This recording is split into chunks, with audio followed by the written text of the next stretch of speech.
Okay, so got Steve on.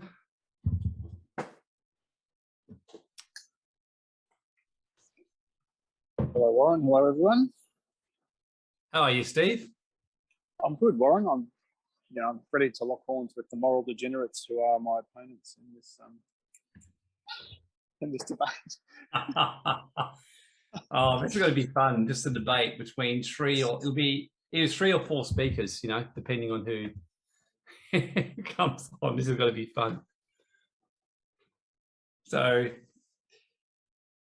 before we start the debate and get it underway, what we're going to do is just get everyone to share how they're feeling, what's going on. There was a rally in Canberra. What did you notice of it, Steve, the rally? What was your thought to the whole thing? I didn't follow it too closely, to be honest. I saw the odd thing on Facebook and so forth. The energy of people I thought was fantastic. I do just wonder what good it will do that. Yeah.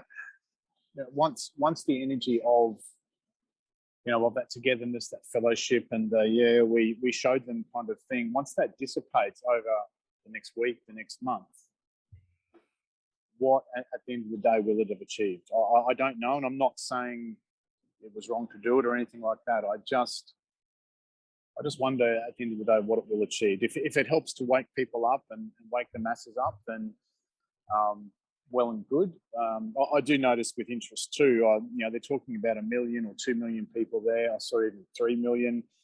Media reported about 10,000. So the mainstream media is up to their old tricks apparently. You could see from the photos it was more than 10,000 people. But that was a figure reported on Channel 9, I believe. I'll stand corrected on that. So I have mixed feelings about it. I think, wow, it fills me full of hope. But I also wonder, just in practical terms, where it goes. What were your thoughts, Warren? Yeah, honestly, you just about read my mind on a lot of it. I was the same as you. I looked at it and thought, wow, okay, so Australians are finally moving a little bit. But in saying that, in fact, I was just talking about it in the car on the way back from the markets with James and Edward, and what I said to James and Ed was, because we just got talking about it, and I said what you said. I said, once the hype, the excitement, the camaraderie, the joy of everyone being together and having a beer and doing whatever else people do there, and then they've had their dose of Pauline and Craig and who else is going to get up and get everyone feeling great and inspired, then what happens afterwards when you go back to normal life, you feel a bit flat and a bit down. I remember when I was young going to Christian youth camps, and they'd have these amazing speakers who'd come and razz you up, and you'd walk away on fire, and I'm going to change the world for God. And then 3 days later, you're back to normal life. You're at university, you're sitting in there, you've got an assignment, and then you'll actually feel flatter, if anything. And you're like, how come it happened? And so change is not going to really happen in Australia without, as I see it, a radically altering in consciousness. That's just how I'm feeling about it. And I look at it and what I said yesterday or this morning, I said, look, at the end of the day, once it breaks down and people then feel really flat, and then they realize they can't go to this place and can't go to that place. And I said, you're dealing with a different government too. Like 10, 20 years ago, I reckon a large protest would have got some attention. You would have had, the government would have listened and gone, shit, we've got to do something. Like when the Australia card was protested against 40 years ago, it actually got attention. But you're dealing with a new government, ever since 2019, when the Strong Cities Network, New World Order took over Australia, you're dealing with a totalitarian army who doesn't tolerate dissidents nor non-compliance. And I reckon that even if you've got more than 50%, at the end of the day, they've got the weapons. They're just going to whip people into shape. And all it will, if anything, I think will just bring in tighter restrictions, tougher laws. I've heard GoFundMe was blocking people's funds who are trying to fund it. I think if anything, you'll just see come out of it anti-terrorism laws that will crack down on money to stop the narrative, and anyone that's kind of going against this is affecting the public health. So if anything, I think the protest was always planned for, always expected. It just took longer than maybe some expected in Australia compared to everywhere else, because we're a more combat compliant nation. And they'll think, great, this now gives the reason to kind of tighten up the restrictions and crack down a little bit more. So if you go through the seals of Revelation, the 7 seals in chapter 6, the first seal was a man on a white horse who had a crown and a bow to conquer. And the original Greek of it, apparently, according to Robin Bullock, a prophet, is the bow. Another word for bow is apparently poison dart, and the word for crown is definitely corona. So I'm not saying it's definitely that, but it's certainly a metaphorical archetype taking place. The second horse is a guy on a horse who comes to take peace from the earth and incite the people against each other, and the people start killing each other. And I'm predicting that some stage this year you'll start seeing civil war. People will take up guns, especially in America and other countries, and just start shooting government and each other. I think that's very likely. The third seal is basically food shortages, high prices, things like that, economic collapse. And the fourth seal is basically government sanctioned killings. So I think if anything, that's where it's heading towards. It's going to take immense strength, and that's and a very united kind of spiritual awakening that goes alongside, any political action. You've got to have the two working together. So I think that as much as I would love to, in my fantasy dream, say that protest is going to make a real difference, I mean, I would love to be wrong. I'm sure you would be too. I think if anything, the restrictions will get tighter. Yeah, you're right about that. And all along I wondered, is there that inward spiritual awakening? Now, maybe there was for a lot of people. Maybe that will help facilitate an awakening. But it's a really interesting analogy what you say. A bit like going to a hypey Tony Robbins event, going, "Yeah, I'm going to change the world. I'm going to change my life," and then come Wednesday after the weekend event, you're back into your old habits and things. So yep. And that's a very human thing to do. So I do wonder if it's going to go that way.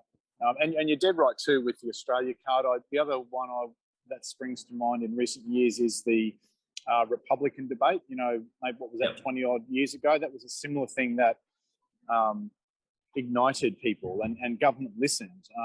Whereas you're dead right. I mean, goodness me, if they're suppressing the truth about vaccine reactions and all of those sorts of things. It's it really is a difficult battle to fight. When the truth, or at least no, let me not say the truth. Facts used to mean something, whereas now they don't seem to.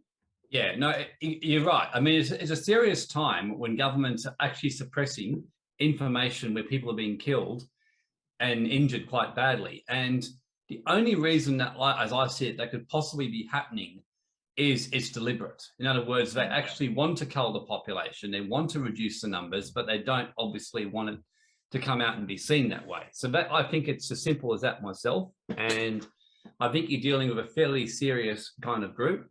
So yeah, if I thought protesting would make a difference at the moment, I would be out there yelling with all my lungs out, I think the better thing that I can do is my part is like what we're doing here, build spiritual strength in people, help people get their financial stuff put aside, and really help people balance the energies, like what Grace is doing and what you're doing. Because if you balance your energies, you've already had a big victory, and you notice that you just don't have the hassles that other people have. Like literally, once I learned to balance my energies, it was like a miracle. I found that I go places and I'm very respectfully confronted by people. If I am confronted, most of the time I'm not. I just literally live my life as normal. I attract people into my life very similar to that. So I do think, but I do swear by balancing your energies. I can't think of anything that's better to do right now to win this war. And in fact, my biggest challenge to myself is, what if I could really balance my energies against the whole world situation? I mean, I wonder if we could actually change the world. I think we probably could. That would be one heck of a project, but it's something I'm thinking that would be quite an interesting challenge. Yeah, I hope we're both very wrong, Warren, and tomorrow we wake up and ScoMo holds a press conference and go, "Sorry guys, we got this really wrong. This is how things are going to change." Yeah. Now, we all know the chances of McGowan, Palaszczuk, Daniel Andrews and so forth doing something like that, let alone ScoMo, are pretty slim. So, but I hope we're wrong in time. But I don't think we will be. No, I don't think so. And I think it's just learning to work within that framework. I mean, it's like many people who end up in a bad situation is because they live in denial. And this is what happened. I saw a lot the last 2 years. You know, I can remember when masks first came into Victoria, and I can remember when I read the exemptions and things like that. And I mentioned it to a few people, and it was quite amazing. People were just not really wanting to listen, you know. And I remember even like last year when everyone else, when masks were coming in, and people all saying, we really hope that things don't get any worse. Now, I've learned that hope is a futile thing, you know, like have hope in what you can control. So my first thought was, well, okay, so the chances that they'll bring masks into WA at some stage are pretty high. It's probably not a bad idea to see if I can get an exemption. So I went and got one. And it's interesting then that now a lot of people are trying to run around to getting the exemption when now it's virtually impossible because doctors have been warned. So it's all I see is that if you can see the world as it really is rather than your fantasy projection, and I know Grace has often taught about having your fantasy goal, but my fantasy goal is that we live in utopia, that we all wake up, that this amazing protest happens, people just kind of go, oh my God, you know, we were so wrong. And then all the people kind of get on their knees and thank God for his blessings and mercies. Pubs get less interest because people are, you know, realizing that spiritual priorities and treating each other better are important. And the governments get up and say, yeah, look, sorry, guys, we really screwed up on it. Let's just fix this whole thing up. I mean, my fantasy goal is that happens this year. The realistic goal is that the chances of it happening is slim. I wouldn't say zero, but I'd say not far off zero. So I think the most likely outcome that's going to happen here is that governments are going to tighten up a whole lot more. So the question is, we can sit there and yell and scream, we can protest, we can cry, we can grieve, we can euthanize ourselves. You know, there's a lot of things we could do. And all of those can be appealing. The other option is that you go, okay, well, is there another way we can go here? And the other way we can go is to say, well, maybe that, you know, balancing the energies is one way. Maybe another way is taking actions now, like protecting our wealth now if you've got money, protecting your assets now, protecting your spiritual energy now. I mean, I'm literally every day now, I pay William, as you know, who's speaking today, to keep my energy clear. Like every day I pay him, you know, because I just know that right now it's so important to keep my energy clear. And if I keep my energy clear, I keep focused, I keep on track, and I can keep helping as many people as I can. And who knows? I mean, there may only be small numbers of people in our webinars, but if all those small numbers are changing and impacting people around them, I think we can slowly over the long term impact and bring change. I just think that we've got a long way to catch up. I mean, our youth especially, I mean, gosh, our youth are running to take the jab against their parents' wishes. So I'm like, yeah, this is going to be a more difficult task than I thought. That's where I'm at right now. You know, not an impossible task, but just more difficult than I thought. When you mentioned that word fantasy, I don't know, I'll go 2 or 3 months ago in one of your presentations, I actually found that a little bit confronting almost, because it caused me to look at, well, where are my fantasies in my life and in all 7 areas, in my relationships, in my work, in my spirituality, in my health, in my physical, you know, what are my fantasies? And it often isn't, it's not comfortable looking at that, because like most people, I have I run from pain and seek pleasure. And a lot of that pleasure stuff is really the fantasy of the way I want things to be, not the reality of how they are. And so that's one that I would really encourage everyone to look at what are the fantasies that you hold in your life. And you're right, Warren, the fantasy is that beautiful protest of over 1 million people, or 10,000 if you watch the news, will change things. Is that a reality, or is that a fantasy that, I'm without doing anything, I'm going to be okay in the next 3 or 4 years without getting structured, without, going from one side of the Kiyosaki quadrant to the other. Everything's going to be fine.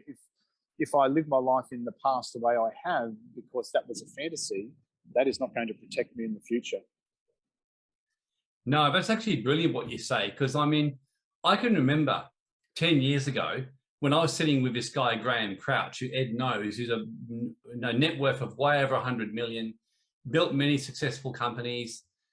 Somebody I was talking to, I'd actually owed him a debt and had some issues with him, but we sorted it out. I paid him out, and he ended up mentoring me quite a bit in business. He made a comment to me that shocked me to my core and got me to take action. And I'm so glad I did.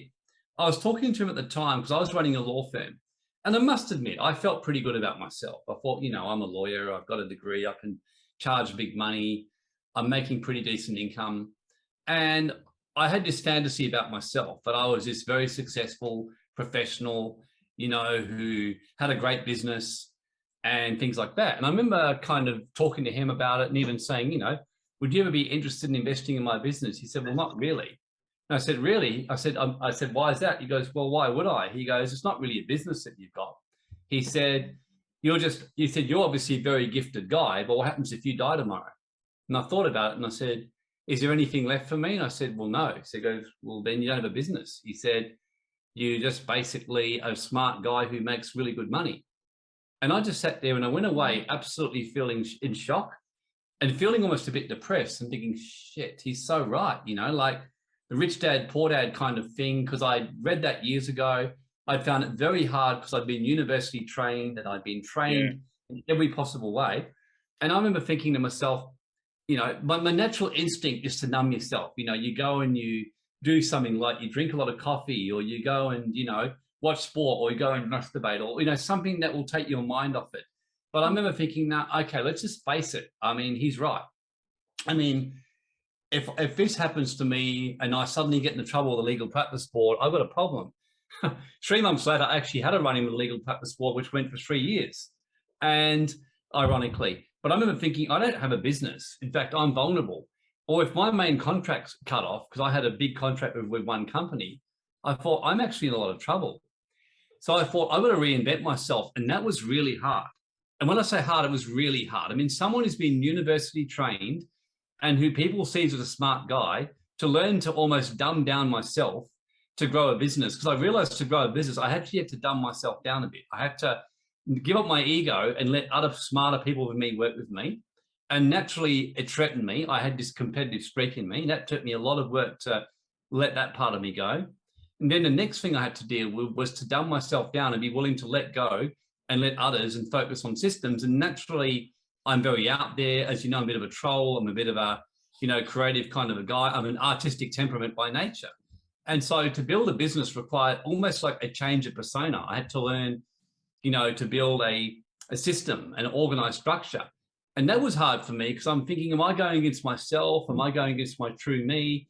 And I realized that in the end, I thought, look, I can still be the real me, be the artist, but business side of me I've got to develop.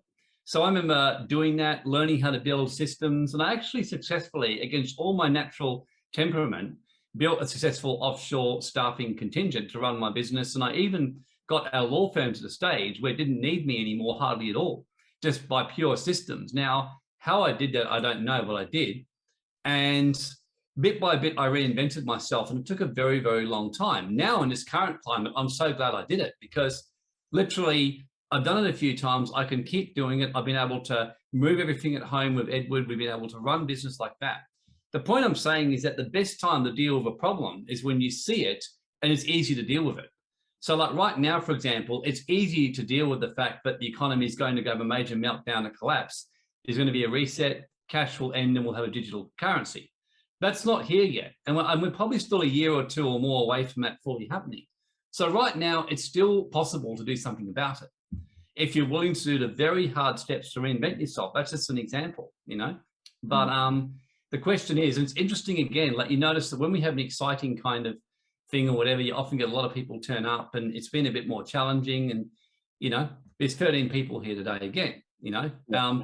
And this kind of symbolic of it in a way, like there's only going to be a small minority who will do the hard things. Those who do will be greatly rewarded. When the shit hits the world around you, you will be rewarded. You can sit back, you can relax, you can help people around you, and you can be a servant and knowing you're okay. So that's really that's kind of, you know, that's how I see it. The best thing we can do right now is taking a lot of defensive action because we're at war. We've been taken over. That's how I see it. Yeah, it's an interesting thing too. You mentioned how you pay William daily, you know, to do clearing. I mean, it caused me to think, do I live in a fantasy? Well, I turn up on Sundays. I do stuff during the week. You know, I do a lot of energetic stuff. I'm a spiritual kind of guy. Like, is that a fantasy to think that's enough, or should I be taking more action? And I too, I'm part of that group clearing that William does every day. You know, for that reason, I'm constantly not. I don't do it perfectly by any means, but I'm constantly, I guess, challenging myself about the fantasy. Is it a fantasy if I just turn up Sundays, everything will be okay? Do I need to take more steps about, you know, to deal with the shit that is coming our way? And so that's just a small example of fantasy versus reality. Yeah, no, I agree. In fact, Edward made a really good comment, and it will be a good lead in because obviously I mentioned on the chat we're going to have a debate today just for a bit of lighthearted fun. But, you know, but yeah, you know, actually, no, there's another Ed that's saying here who it's a bigger agenda that goes much deeper in our government. They're not going to step aside. Oh, okay. There's another Ed here. Classic. That could have been a bit awkward of giving him some family type shit, and it's the wrong guy. I know. No, it's pretty funny because yeah, what we're going to do today, and this could be a good lead into it with fantasies. I mean, we're going to have a bit of debate between Steve, me, and Ed. Before we do, does anyone want to quickly jump on the mic and make any comments on that before we do? Like, has anyone got any comments they want to make? Steve, now I can't see your face. All I can see is your roof. Warren, I resonate with what Steve says in terms of like, am I doing enough? I'm getting all caught up with, you know, work and whatnot. Just maintaining life in the situation and climate that we're in. And even in my own spiritual faith, I'm thinking I really need to do more as well. And coming to these webinar on Sundays, actually very refreshing. I enjoy it, which is why I come almost every week. Yeah, it's just insightful. Thank you. Oh, my pleasure. Thank you, Serena. Beezy, this is what's really good. I'll just share as well with everyone in that. Like in terms of, I remember years ago when I first ran a church or spiritual awakening movement 18 years ago. I mean, Steve, my ego fantasy goal, I had this ego that I'd build a church bigger than Rayma, bigger than this. And I can remember I would get very resentful, even though I'd cover it up when I only had small numbers to work with. And yet one of the things I've learned the beauty of is how much for just a small number of people, but who are really serious coming on board, how much impact you can make. And we've seen that the last probably year or two, you know, and it's true what Serena's saying. It's just doing what you can, isn't it? Yeah. Well, I mean, in his book, Power versus Force, I think it was that one, David Hawkins, you know, he actually did the numbers of it. You know, one person that resonates at whatever, I can't remember the actual numbers, affects, you know, however many hundreds of people. One person who resonates even higher affects 10,000 people. And so the more you do to raise your vibration, your frequency, and live a more spiritual life, the more that directly and also by osmosis affects people in your life. And so, you know, what have we got on here? We've got a dozen or so people on here. So there's, just say it's a factor of 3, to be really conservative, there's 36 lives affected. Maybe it's a factor of 10, you know, there's over 100. We do that every week, you know, that naturally radiates out. And, you know, so I guess there's that thing about turning up is so important. So yeah, our actions are important. Yeah. Do you know in Ken Wilber's Religion of Tomorrow, that's one of the books I've mentioned a few times, Steve, there's 4 things he says for spiritual awakening. I think one was waking up, growing up, cleaning up, in other words, shadow work. But the one thing he says that most people don't do is showing up. Yeah. In other words, keep showing up. And it was interesting what my Pilates instructor said to me the other day. She said to me, you know, I was a long way behind everyone else, but I just keep showing up. She goes, you're actually my most consistent client. She said, you always show up. And 2.5 years later, you're still showing up. She told me the other day, she goes, do you know most of your exercise now, you're doing the same level as one of her clients who's a Circus LA performer. So ridiculously strong balance. She said, you're doing the same level of strength that this guy can do. I said, really? She said, yeah. And of course, for me, if I'd said 2 years ago, hey, I want to be like a Circus LA performer, everyone would have gone whatever. And I would have given myself no chance. But by just showing up and not even almost thinking about it, this is what's now happened, you know, which makes me realize how much can we change our society by just doing the small things well and keep showing up. Just keep showing up. certainly. Yeah, so Edward, now I'm going to get him on. And what we're going to do, just for something a bit of fun and a bit different. And the purpose of this is a bit of fun, but as well as just kind of presenting some good balance between balancing charges in this area on relationships and connections. So we said we're going to have 4. We're going to have 3 speakers, and we're going to be timed for 5 minutes each. So Ed, do you want to jump on camera? Yeah, I was honestly forced into this, as you would know, Steve. You were. Stand strong, Ed. You'll be right. Stand strong, absolutely. So what we're going to do is, so we're going to go in, also we're going to have 5 different speakers, so 3 different speakers. So Steve's going to start. I'm going to put a stopwatch on. So we've got 5 minutes each, okay? And you'll be able to see the stopwatch. And Steve will get the first 5 minutes. I'll get the next 5, and Ed can give the finishing argument. So Steve's going to be arguing in favour of the arguments in favour of having a stable relationship in your life. I'm going to give an argument in favour of basically being polyamorous, having escorts, or having a harem. And Edward is going to basically put and this, by the way, can work both ways. I know women who've got harems of men, just to be clear. So this is not a misogynistic thing. I actually do know women, at least 2 women in my life who've got that. One woman who's got 5 men in her harem. And the third group is Edward is going to be sharing on celibacy and being single and what the benefits are of being single in your life.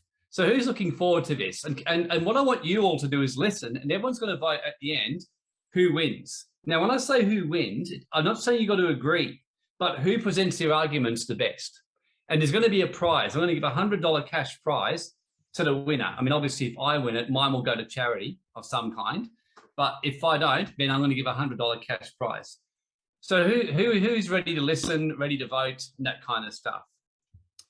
Yeah, Christine, this will be interesting. Yep. It would have been nice too to get more than half an hour's notice, but anyway. Oh, look, I'm in the same boat. I haven't planned this all that much either, Steve. So rest assured of that one. Okay, this is going to be fun, Noeline, Christine. Okay, so I'm going to start, Steve, in 5, and when it goes. So can you see the screen? Yep. Okay.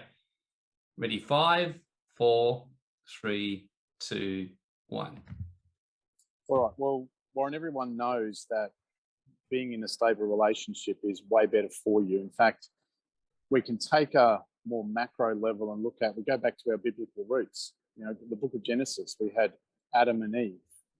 It wasn't Adam and a whole lot of Eves running around. It was Adam and Eve. Why? Because that's the natural order of things.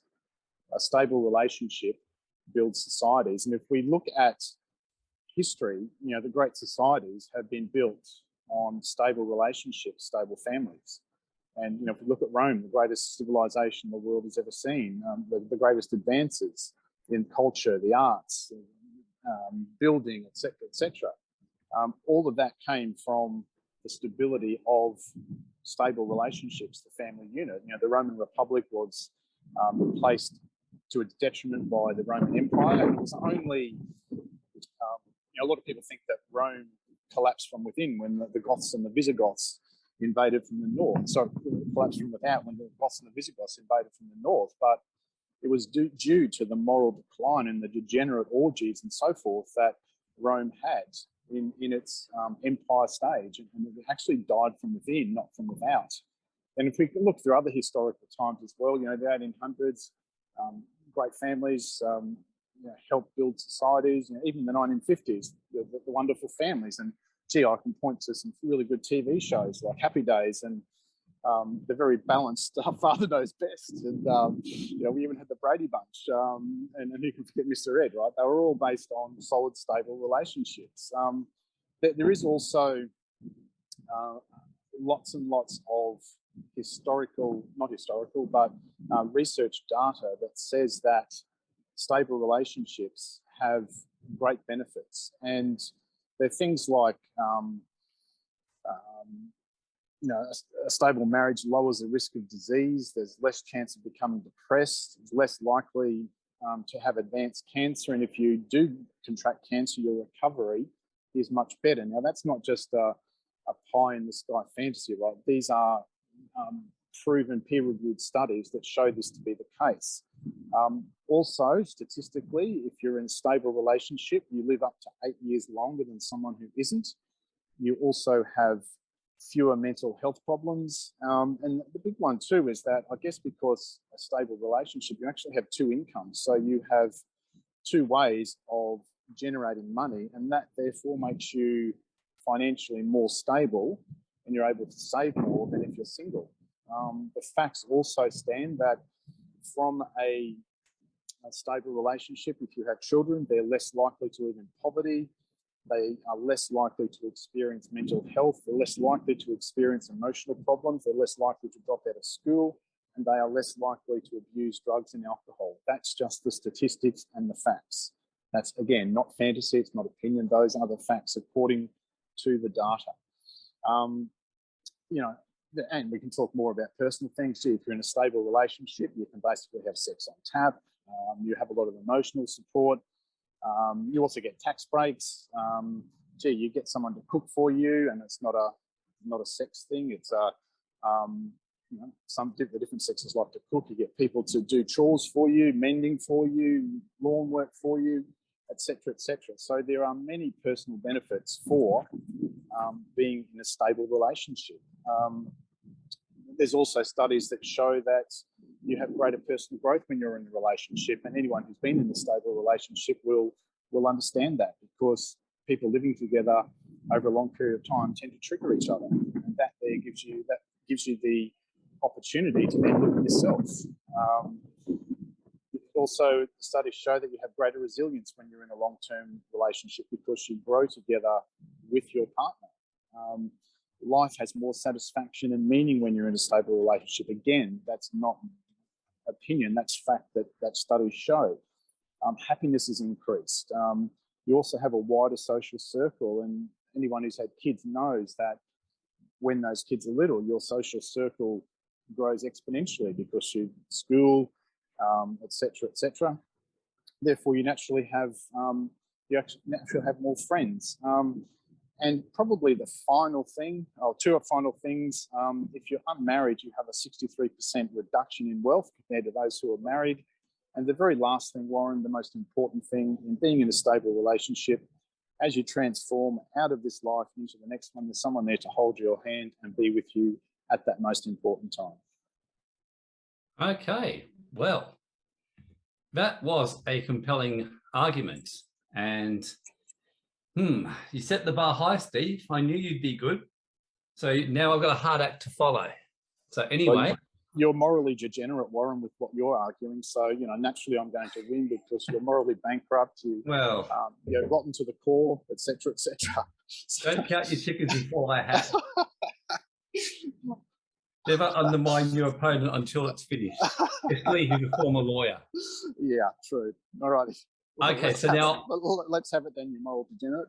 Okay, so my job now is to collapse these delusions and fantasies and charges against me, and I'm going to be now arguing in favour of why polyamory, or having escorts, or having sugar babies, or harem is a better way to go. So my time will start now. Okay, so going back to what Steve said about the original plan with God's thing about Adam and Eve in the garden, like anything, everything can always start in a certain way, but we evolve. You know, societies evolve. And there was a time when we were in cavemen and we were doing things like that. We had basically people like that in evolutionary, but I think all of us are glad that we now live in a world where we can sit here on Zoom doing this kind of stuff and having evolved as society. And when you go through the scriptures, for example, of Adam and Eve, and you read as society evolved, you will also see that as time went on, polyamory became more normal. There is numerous evidence in the Bible and in many other books of people having multiple partners because of a very simple fact. Is it possible for one person in any way, shape, and form to meet all and every single one of your needs? The question is very debatable at best, and I would argue no. I would say that the same kind of person, for example, in your life that you might have a great business relationship with, which is shown in Dr. John Demartini's teaching and everything else, is not necessarily the same kind of person that you would want to build an emotionally intimate connection. Equally, the kind of person that you may choose to have sex with, it's proven by Men Are From Mars, Women From Venus, Alan Roger Carey's books, and numerous social studies when it comes to this. But sexual attraction and chemistry results generally from someone who you don't see too much. And as soon as you live in the same house with someone and have a family, the energy changes because, number one, in a woman especially, her energy will move much more to a nurturing kind of, and her energy moves more to the child and the newborn. That's been proven. That's why many men end up cheating on their partners in that situation, whether mentally or whatever else. And again, remember, the purpose is not for any moral thing. It's just to argue facts and points. Equally, for example, for many women, the kind of man, as has been proven, they attract to sexually, as an example, is often that bad boy alpha male, but they would not necessarily want to raise a family with them because they would know such a person is not a great role model to have children with. Hence, it's become more and more common now for women to go on the polyamorous path and have the man who is their very stable man who they end up getting married to in their 30s or whatever, who gives them stability, security. But then the man who they had their wild fling with when they were younger and often on the side is usually that bad person alpha male. Now, why does this happen? People don't do things which are toxic for them just for this or whatever else, or how we would label it. But we basically do it for many, many reasons, you know? So the basic nuts and bolts of it is very simple. As Don DeMartini says, you have the one and you have the many. They've been as a very good example, I refute what Steve says about sex on tap. I mean, I know very few people who basically, let's say you had a wife who's had kids, or as a woman, you got a husband who's out working a lot and you're suddenly horny or whatever else, your partner may not be. By contrast, imagine if you can customize yourself. I have found, for example, that since my partner died, and that was not a great, as you know, that was pretty challenging for me, but there's no doubt that my financial expenses has improved because basically having the one person who's expected to be my sexual partner, be my, do everything at home, and Sammy was trying to do everything for me, even though I told her that it wasn't necessary. Whereas now, for example, I've hired someone in my house who comes in and does some vegan cooking. I have someone now who I've hired who comes to my house and does housekeeping. I have about 3 different women I see for counseling, for various, emotional support in my life. And of course, if I want to have sex, for example, as soon as I have that with someone, there's going to be certain possible expectations in my life. For me, I can put all my energy into my work right now. If I choose and make that choice to go down the path and get an escort, I can customize it. I can choose someone. I know that it's going to be fair exchange. As John DeMartini writes about in his law about the one and the many, there can be a fair agreement. John DeMartini goes as far as to say, is everyone, whether they like to admit it or not, does a form of prostitution. And if you don't believe it, go to the family court and see what happens when people break up. Everyone does something because they want something back. Seeing an escort, seeing someone in polyamory is a lot more honest, and you can customize it, whether you're a man or a woman. You can customize the man that you want, who you're attracted to, but know as soon as you finish with him, you can not see him for 2 weeks. You can ghost him, you can do whatever you want, as an example. Equally, you can then have another man in your life who gives you good stability, good security, and good bonding. So in summary, by going this path, it takes off the pressure and unfairness upon a man or woman to meet all the needs for that purpose, whether it's counseling, sexual, emotional support, or mental or spiritual growth, and you can customize and choose the person for the right, that fits the particular role that's needed at the time.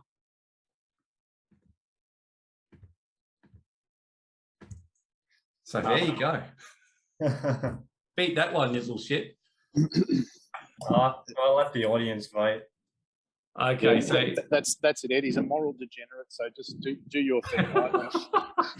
put the morally bankrupt guy in his place, all right? okay, Ed, so we'll cut you down. So Ed is going to argue in favour of just being single and not even doing any of the above that Steve and I have mentioned. So 5, 4, 3, 2, 1.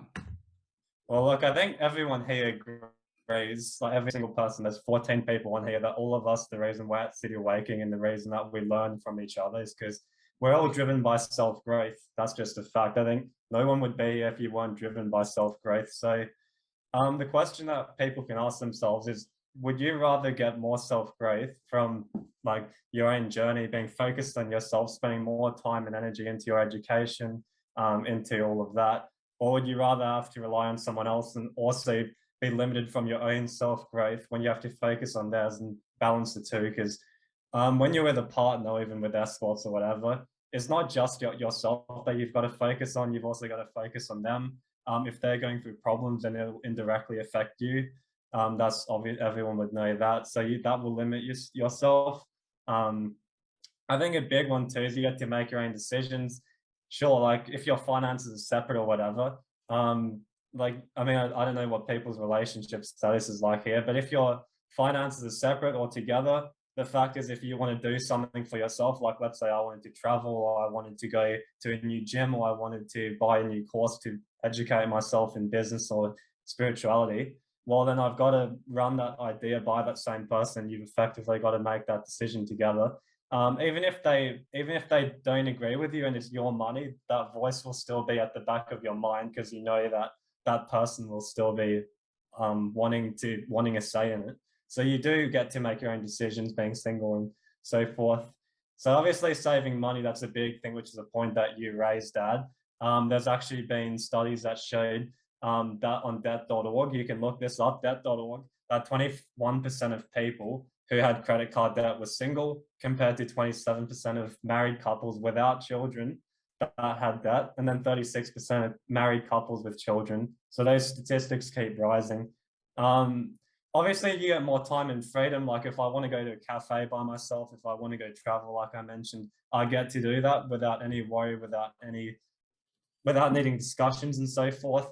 I get to save more of my energy. Like I'm personally goal oriented. I think a lot of people here are goal oriented. So you do get to save more energy and gear that towards your own self growth, gear it towards your business, gear it towards making more money for yourself, gearing it towards your purpose, gearing towards philanthropy or whatever you want to do. And I remember like at the seminar, one thing that Glenn mentioned is that that anyone will mention is that 1 is the most dangerous number. 1 business, 1 relationship, 1 source of income. So if you have 1 partner, what happens if they pass away? Or what happens if they find another person they want to be with? Well, then you can easily get heartbroken, and that will affect your growth, that will affect your income, because it just locks you up. I think a lot of people here too, what I've noticed listening to people the last couple of weeks, is that a lot of people are introspective. Being in a relationship, you don't get that as much, obviously. That's the thing, you get more introspective with yourself, which allows you to focus on your own results. And also health. Health is a big one. So according to a study published in the Journal of Marriage and Family, divorced people get more exercise than married people. That's probably because they feel more expectation. You get comfortable in a marriage. Comfortability limits self-growth, as everyone knows. But the ones who are the most active, according to this study, has always been the people that are single, because they've got something to work towards. They have reasons to do it, but comfortability will limit self-growth, which is generally what relationships will provide. So I can go into the cons of the other ones, obviously, like the points that Steve and my dad raised were good points, but what they didn't share with you guys is the other side to that. So if I go into escorts, let's just take a look at them, which is on everyone's mind. If you hire escorts or you hire a harem or whatever, well, then you've got to worry about the social judgment. You've got to worry about the cleanliness of the transaction. Like what happens if you get STDs? What happens if you get HIV? Well, then you're going to have to spend money on that. And there's no way I'm personally doing that. So, and also what else? Like you've got to spend money on them. Let's say you go to a cafe twice a week or something. Well, you've got to spend half of your money on that. You'll generally take turns. And let's say you spend $400 a week on average on food and cafe. That's with 2 people. Well, 1 week you can save $200 if you don't do that, because that's an extra $200 you can invest in towards your kids, your education, your health, or whatever you want to do. The con of a relationship is that with all the uncertainty in the world, dealing with your own shit enough, let alone with someone else, is probably going to limit it. And it's been proven that your energy becomes one with who you sleep with. So that's my argument. That was good, Ed. I'll give you that one. That was good. So, Steve, you come back on camera. Okay, is there anyone like Christine or Nolan or someone who want to come on and kind of give an assessment as to their overall summing up, and then we'll get everyone to vote. So someone like Christine or Nolan, someone has to come up and give their overall observations. That was some good arguments. I'm like, ooh. Yeah, I'll give some feedback if you like, Warren. Yes, please, Ollie. It was really good, actually. All the arguments were actually very, very good. However, I think it's really hard to make a judgment on which was the best argument when you sit in one of those camps. So I obviously tend to agree with Ed in a lot of it because I sit in the singles camp. And I would suggest that somebody else who sits in the married camp with a stable relationship will probably agree a lot more with Steve. So it's going to be pretty hard to judge because I think you're going to find that it will depend very much on which camp people sit in. However, in saying that, I thought you all made good cases. It was really good. Thank you. Yes, the nature of judging a debate, this is what helped you really grow. When I did it in school, the whole point is not necessarily if you agree with them, but if they give a really compelling argument. And I must admit, for example, I liked what Steve did make a couple of points about a stable relationship. I thought, okay, you got me thinking there. I mean, Ed made a couple of points too. And that's the whole purpose of a debate. So when you're judging it, it doesn't mean you have to agree. This is where you go decide which one do you think the arguments you enjoyed the most or the most compelling. And Christine was going to come on. So Christine, yeah, I'd love to hear your feedback on it. I really enjoyed it as well. There we go. It was very good, and Steve started off, and I thought, wow, the bar's pretty high here. And so you all had some really good arguments, and I agree with you. You don't judge the debate, the winner of the debate, by what your own personal opinion is.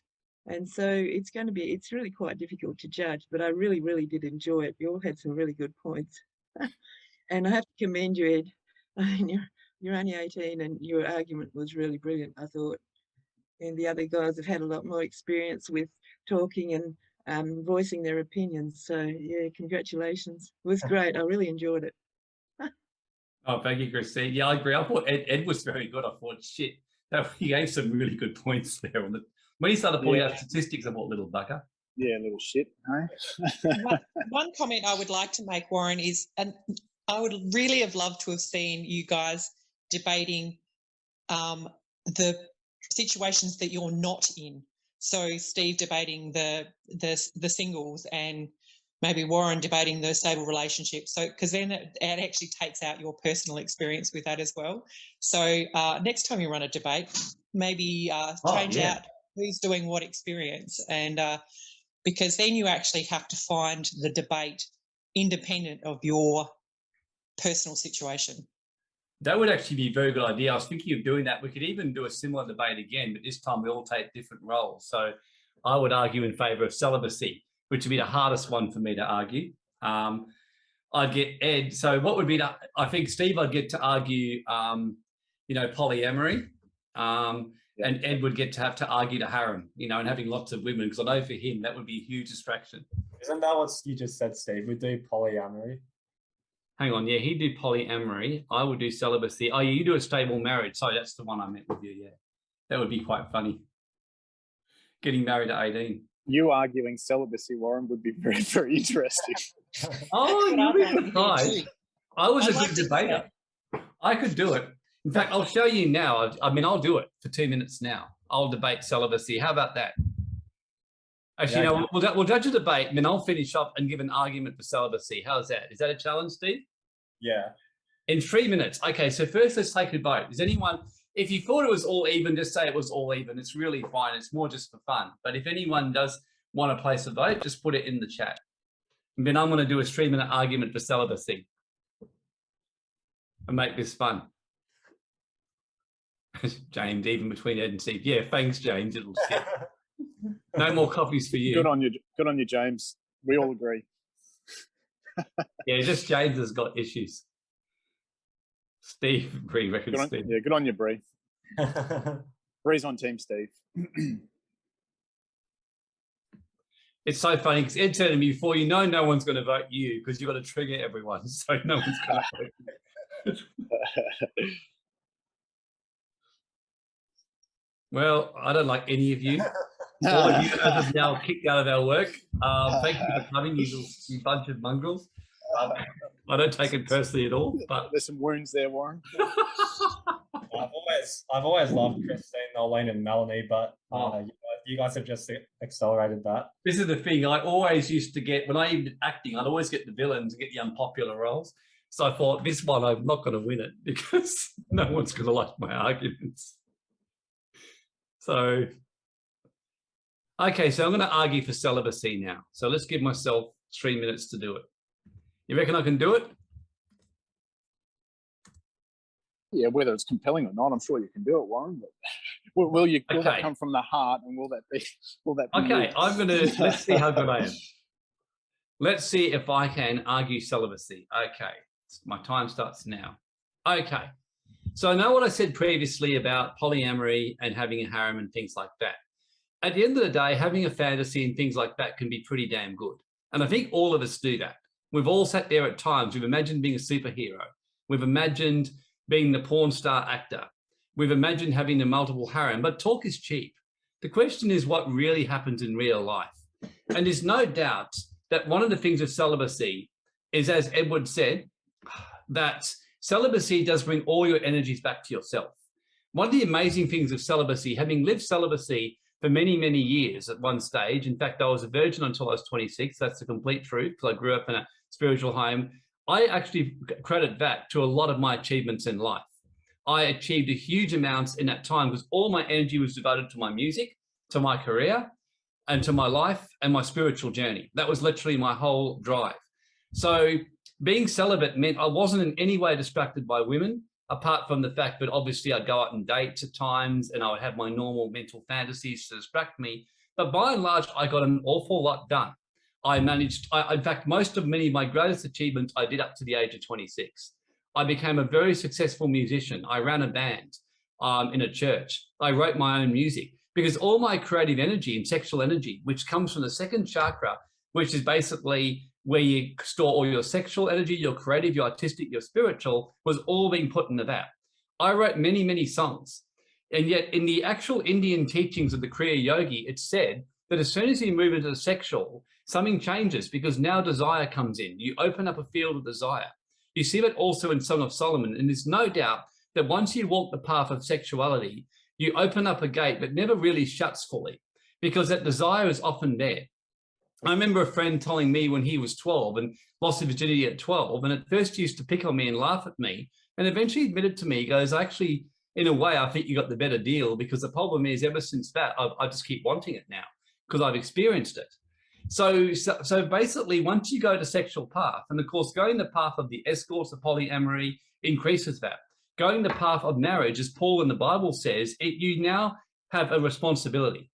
Like Steve, for example, being married, you have a responsibility. You know, if your partner's going through stuff, you go through stuff with them. You carry more stuff. There's a good reason why many of the great prophets, like the Buddha, like Christ, like Enoch, like many others, spent many, many years as celibates living in the mountains. Why many of these great prophets ended up living most of their time on their own.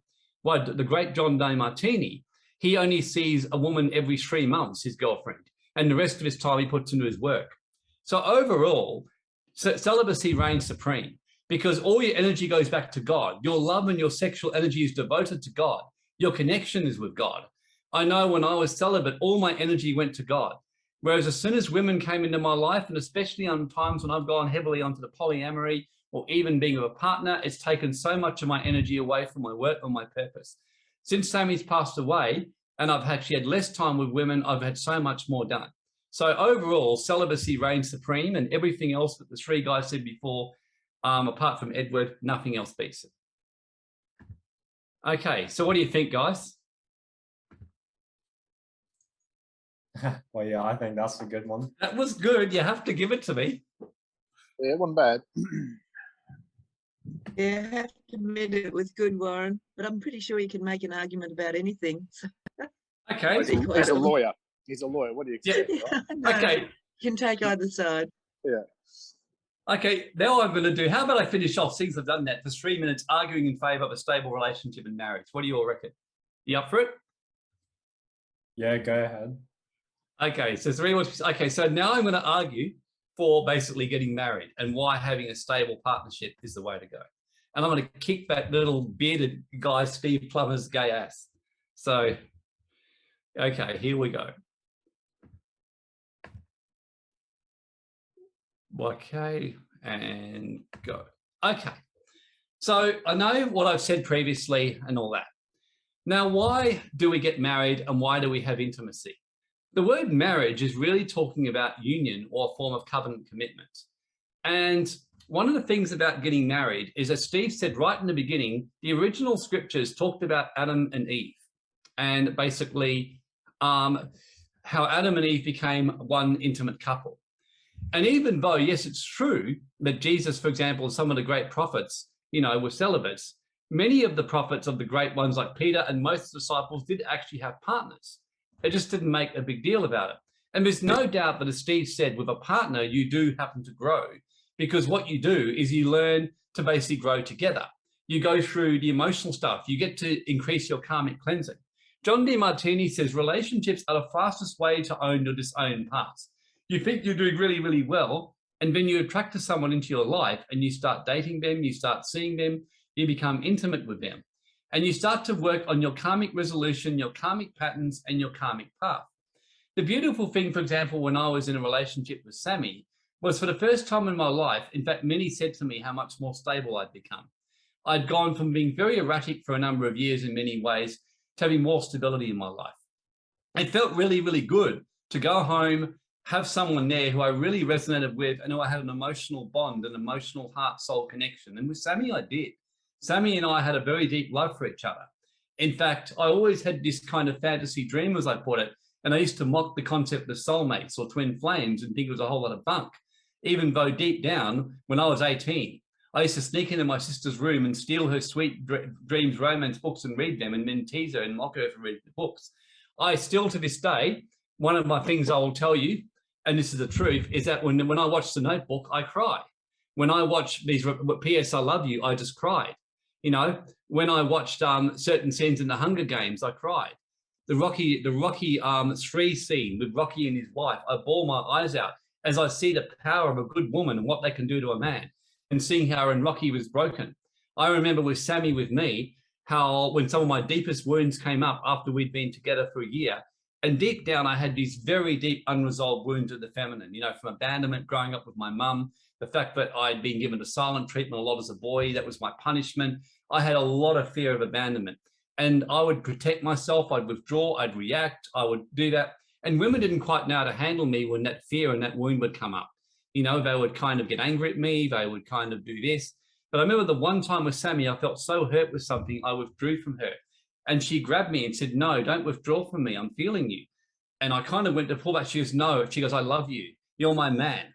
And I'm your woman. You're not leaving me, or you're not." And she started sobbing. "You're not pulling back from me. You will not do it." She goes, "And if you try, I'll just keep turning up your house and not leave you until you come out." She goes, "You're staying here. You're my man. I love you with everything within me. Talk to me. I'm here. We'll work this out. Do not pull back from me." And with tears in my eyes, I said, "Yes, I'm angry and I'm hurting. But I said, I'm here. I'm not going anywhere. I'm here. I'm staying." And that was a moment of great healing for me. I would never have had that healing without having a deep, intimate relationship where I experienced true soul love. And if you ever want to see what Sammy was like to me, go and watch The Hunger Games, the very last one. There's one scene with Peter and Katniss when she grabs him and just says, "Stay with me," and kisses him. That's what it was like. And without a relationship, you'd never get to have that experience. And so overall, my conclusion is nothing beats a stable, intimate relationship to grow, raise a family, and build intimacy and ultimate spiritual enlightenment, maturity, and karmic cleansing. How was that? I was good. I gotta say, though, Steve's was better. No. That was I'm tearing up, Warren. that was very good. That was that fun. was good.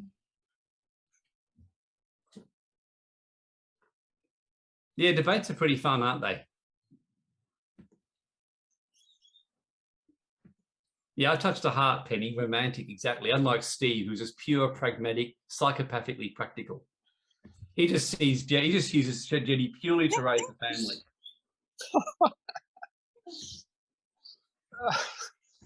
You're not romantic at all, Steve. You have this like loveless marriage. That's all I hear.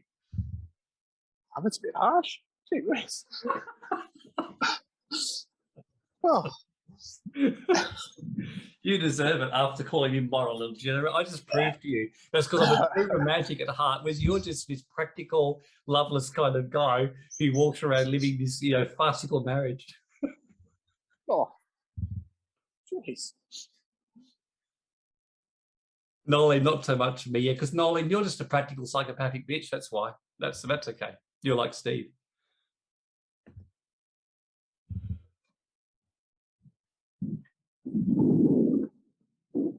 Oh, classic. It was fun. Okay, so anyway, everyone, just something a bit different there today, which I thought would make it a little bit more fun. And I just said to them, let's just do it. And the reason, I just want to finish off by saying on a serious note with that, and I'm sure Steve would agree, and I'll let Steve come up and do his meditation then before we hand to William.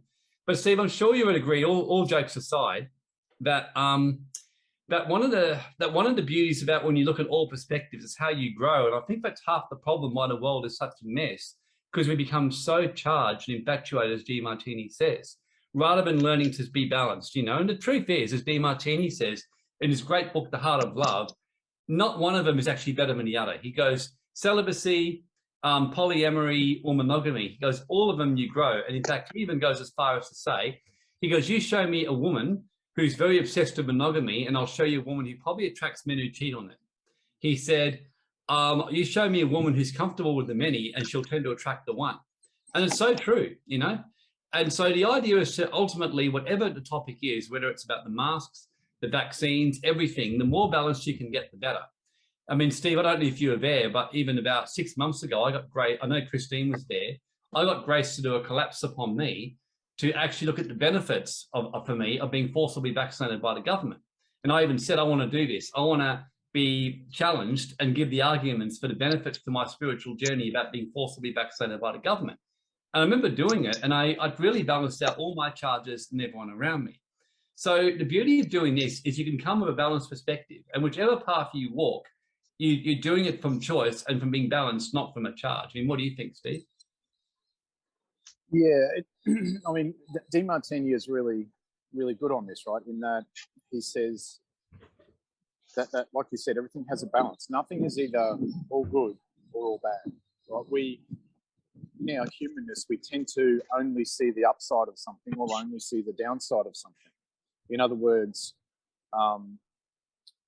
investing in shares, I only see the upside. Gee, if I buy a whole lot of BHP, they're doing really well. They're going to go up, right? So we tend to focus on that. Whereas we all know investment has risk. We all know that companies go up and down, etc. We don't really pay attention to those things. Or alternatively, if we're very risk averse, I'm not investing in BHP. Shares are too risky. We only see the downside. But there is always that balance in every single thing in life. And I think part of our personal growth is being able to be centered enough to see the upside and the downside in every one of those situations, because our egoic mind wants to go off on the path that will satisfy itself. In other words, everything is all good. I live in a fantasy of only upside. I ignore the downside. Or everything is all bad, where I ignore the upside and only consider the downside of things. And so it's a really good point in how we show up in the world, right? We have one side or the other that we focus on, and that in itself, like I guess to loop back to the very start, Warren, that in itself is a fantasy, because nothing is all good or all bad. Nothing. Agree. That's been the thing that for me I had to go through, because that was a big thing for me. I grew up in a very celibate upbringing, as I said, and I was taught that marriage was the only way to go. And Demartini helped me, and I've actually tried all three paths. And the truth is, none of them are really better than the other. Like, I could actually tell you that. I've been all three paths. I spent many years celibate. I spent some years seeing escorts, having harems, and I had two very long-term stable relationships, and all of them I grew from. And I guess too, Warren, within that, right, you were happy and unhappy in all of them. Yes. Yeah. Well, Demartini, I had a private consult with him 3 months ago, Steve, where I paid him quite a lot of money for it. And he said to me, he goes, when you got the one, you seek the many. When you have the many, you seek the one. He said, ultimately, the answer is have the many, but have the occasional one to connect with and get on with your path and be celibate. And I laughed. I said, that's actually a good way of looking at it. So he said, have the many, but have the occasional one you hook up with, and by and large be celibate, and have the many and be on your path. Right, so D Martinez, your last 3 minutes then of the debate.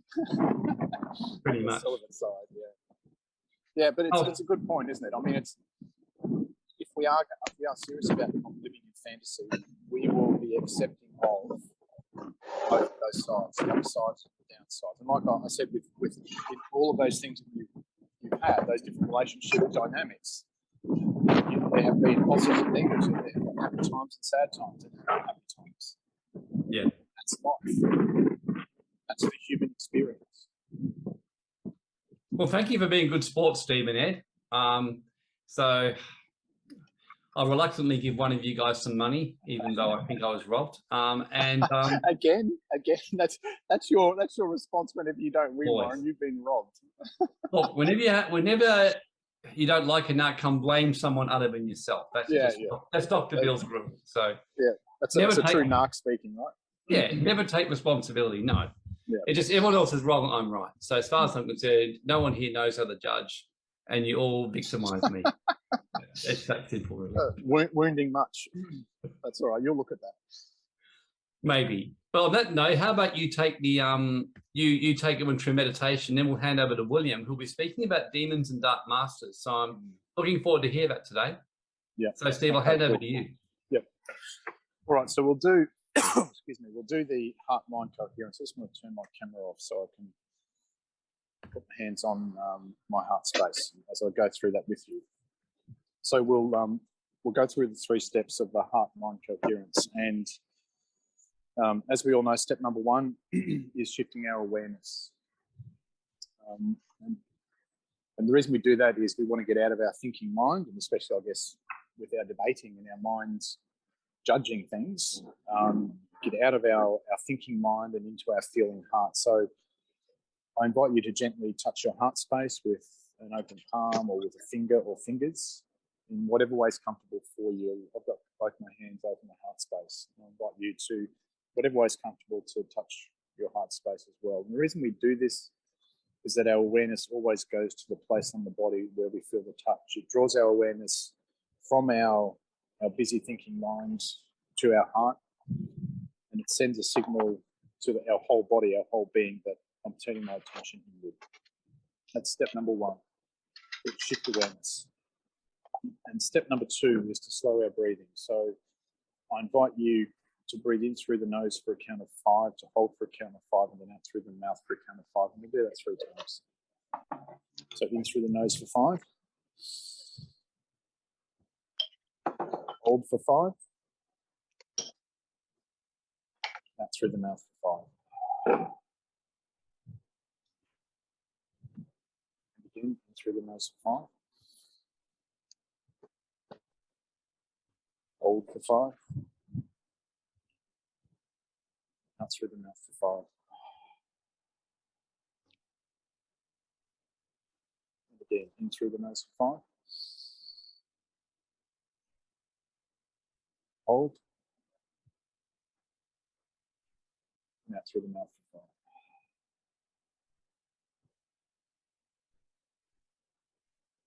And when we do this, it tells our body that we're in a safe place, because the only time we ever breathe like this is when we feel safe. So it's a signal for the body to let go of all the stress hormones, the feelings of stress, get out of our debating thinking minds, relax, to awaken the healing chemistry. Our body can only do one thing or the other, and it gives the body permission to awaken that healing chemistry. So again, I invite you to breathe in for a count of 5. Hold. And release. One more time.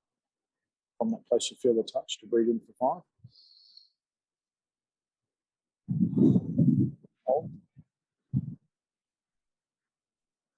And that's through the mouth for 5. Step number 2, slowing our breathing. And step number 3 is to create a feeling. We're the only species on the planet that can do this. So I invite you to create a feeling in your heart. And from that place, you feel the touch, the place where you're just breathing from, to the best of your ability to feel one or a combination of care for anyone or anything, appreciation, gratitude, or compassion. Researchers found that these 4 words, they trigger that connection between the heart and the brain. So to the best of your ability, to feel the feeling of one or a combination of care, appreciation, gratitude, or compassion. From that place, you feel the touch. Just to sit with that feeling.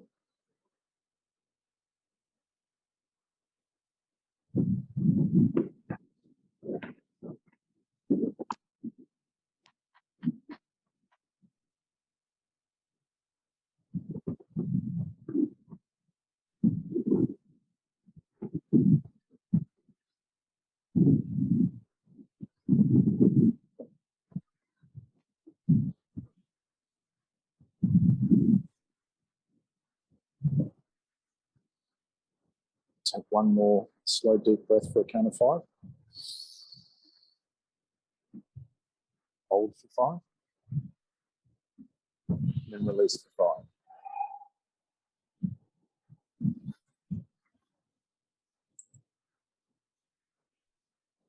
And I'll hand back to you, Warren, or Will, if you're ready to do your presentation for today.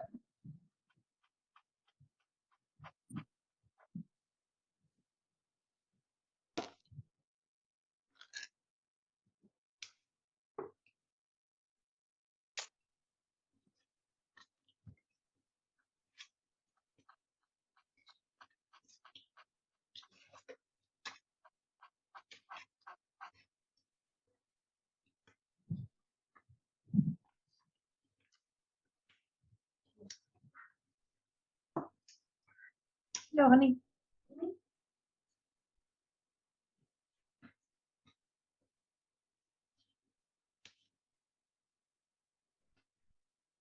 Right, Will, are you ready?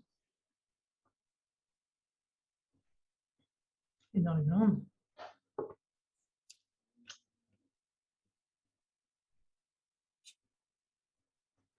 Not there, so he was on before. Yeah, you just got readmitted. Hang on.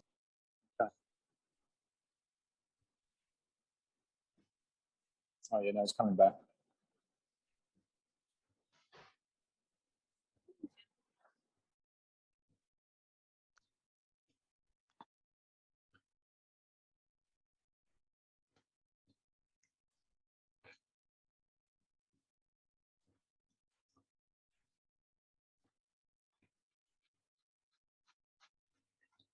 Okay.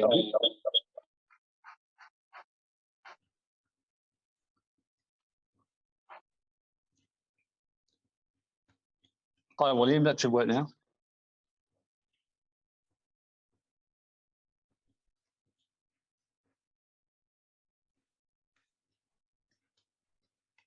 I can't hear. Are you handing it over now?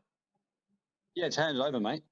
Oh, yeah, because my internet disconnected and I had to hotspot my computer from my phone.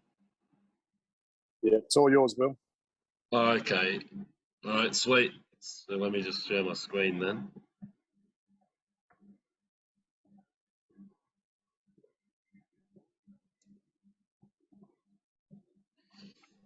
Okay, can everyone see my screen? Just type Y if so.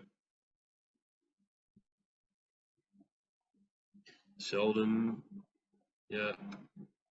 Serena, yeah. Christine. Okay, great. So everyone can see it. Awesome. All right. Well, hi everyone. So today, what we'll be speaking on is Dark Masters, and to be honest, I couldn't think of a better time than to be sharing on this one with the chaos and everything going on in the world today. And I'm sure you would agree, Warren and Steve, that it's time to now resolve this karmic riddle that's sabotaging our lives, right?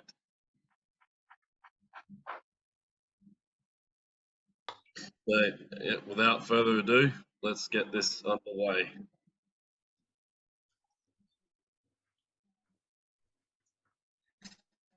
The Dark Masters, who and what are they? So they're the ones who run it here. So in other words, they not only run it in the spiritual, but also physically. They even have physical incarnations in here. So someone's mic is on. Could you turn it off, please?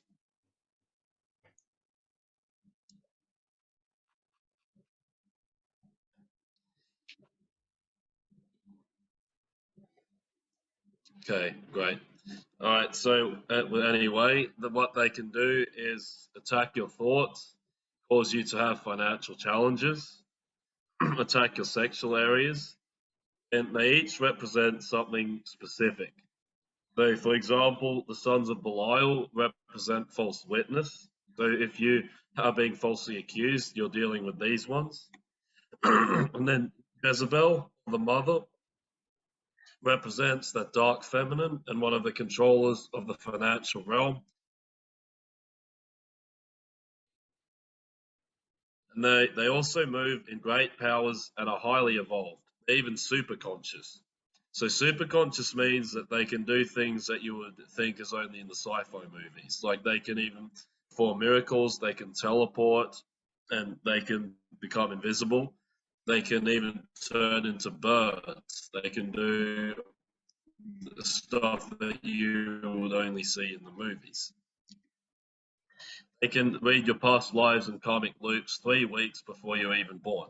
So if they can do that, just imagine how much implants and all kinds of gunk that they were able to put on you when you were only in the womb. They then can place energetic implants and hit your weaknesses. They can send lawsuits, tax audits, allegations against you, etc. They keep you trapped in this third dimensional earth. And just remember, they can only get in you through invitation.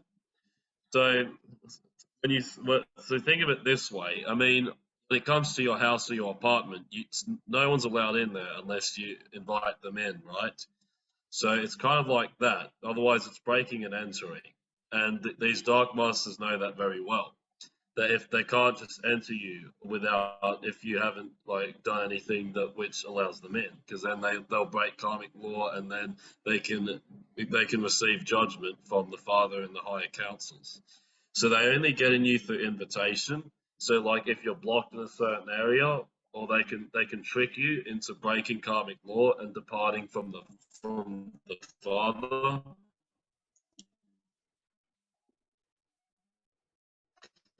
So, for example, let's just say someone is putting guilt on you and you don't speak against, just as an example. They can then put curses and spells on you, cause injuries to fall upon you, etc. And they always have physically incarnate on this earth. They always have a physical incarnation on this earth. So, because they know full well that that they can run it in the spiritual, but if they don't have people physically incarnate here, then they won't be able to run it physically.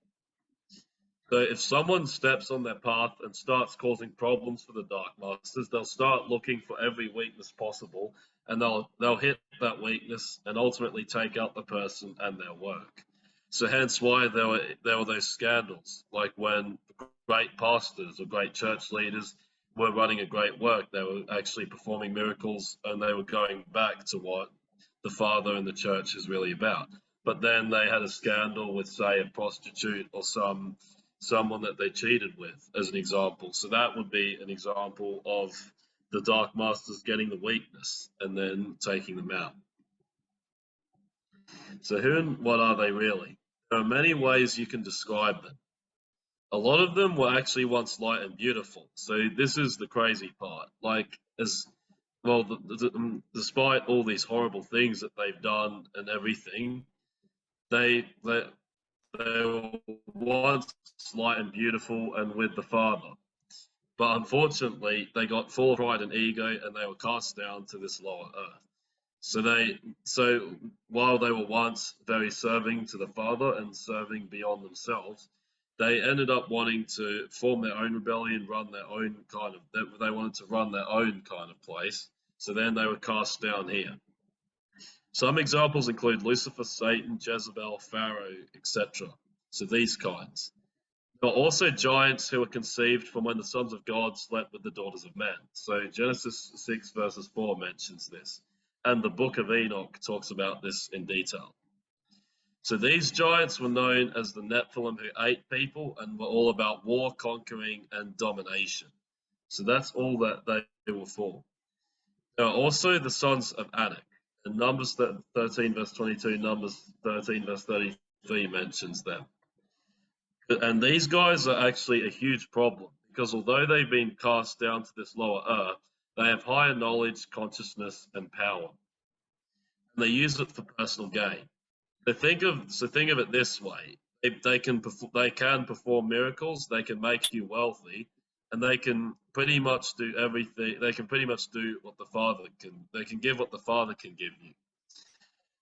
But so basically, you can become wealthy, you can perform miracles, and you can be a success, but using a darker way. But ultimately, you pay a big price for that. They also use it to keep humanity from ascending and ultimately returning back to source. But they're self-serving and they don't give a shit about you and they don't give a shit about anyone but themselves. So who really controls the planet? Our planet is run by Dark Masters because simply we follow their ways and invite them in without realizing it. The problem is that since you were born, Dark Masters have been placing energetic implants and blocks inside your body. This is so you don't step on your path or have access to the Light Masters, so they can keep control and manipulation over you. It's also placed in you so they can control your thoughts and what you do. They even do specific rituals and sacrifices at night because this opens a portal to lock up the energy and put a curse upon the public. So they actually do it even at 3 a.m., for example. That's the most powerful time for spiritually.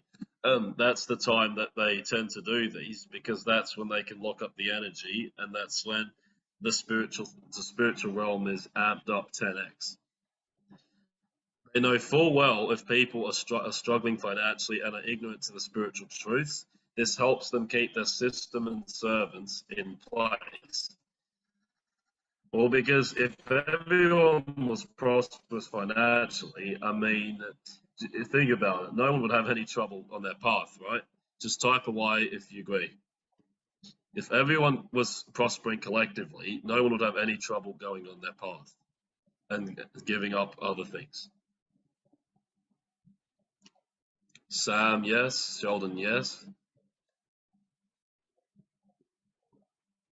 So we got a couple people.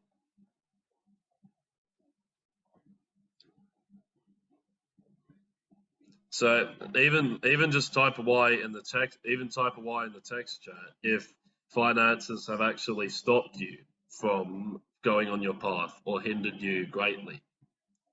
Belinda said yes.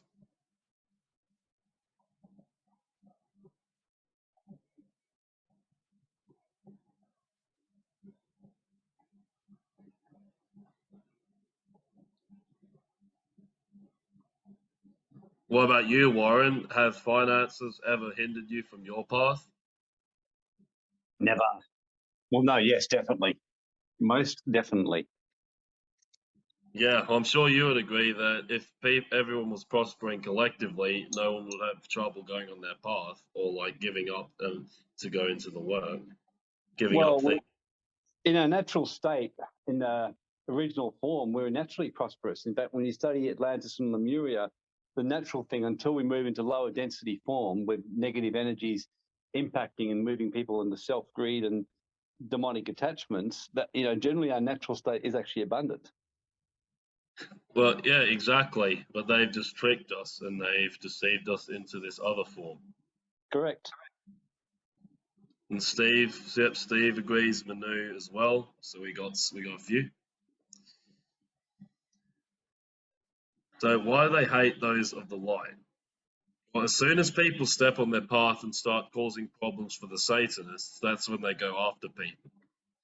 The reason for that is quite logical if you think about it. Well, I mean, imagine that you're a Dark Master controlling people in this false belief system, this Babylonian, draconian one that we're in today. And one day, some guy steps on his path and starts running around, raising everyone's consciousness, as well as going after the dark and doing everything he can to take them out. Obviously, when you're a Dark Master, you would do everything possible to stop it and rout them out and get rid of them. So this is exactly what happens when you step on path and make abundance the light way. So when you step on it this way, then the dark will go after you. The way they actually attack good people on their path and stop them from prospering is hitting their weaknesses, like we mentioned before.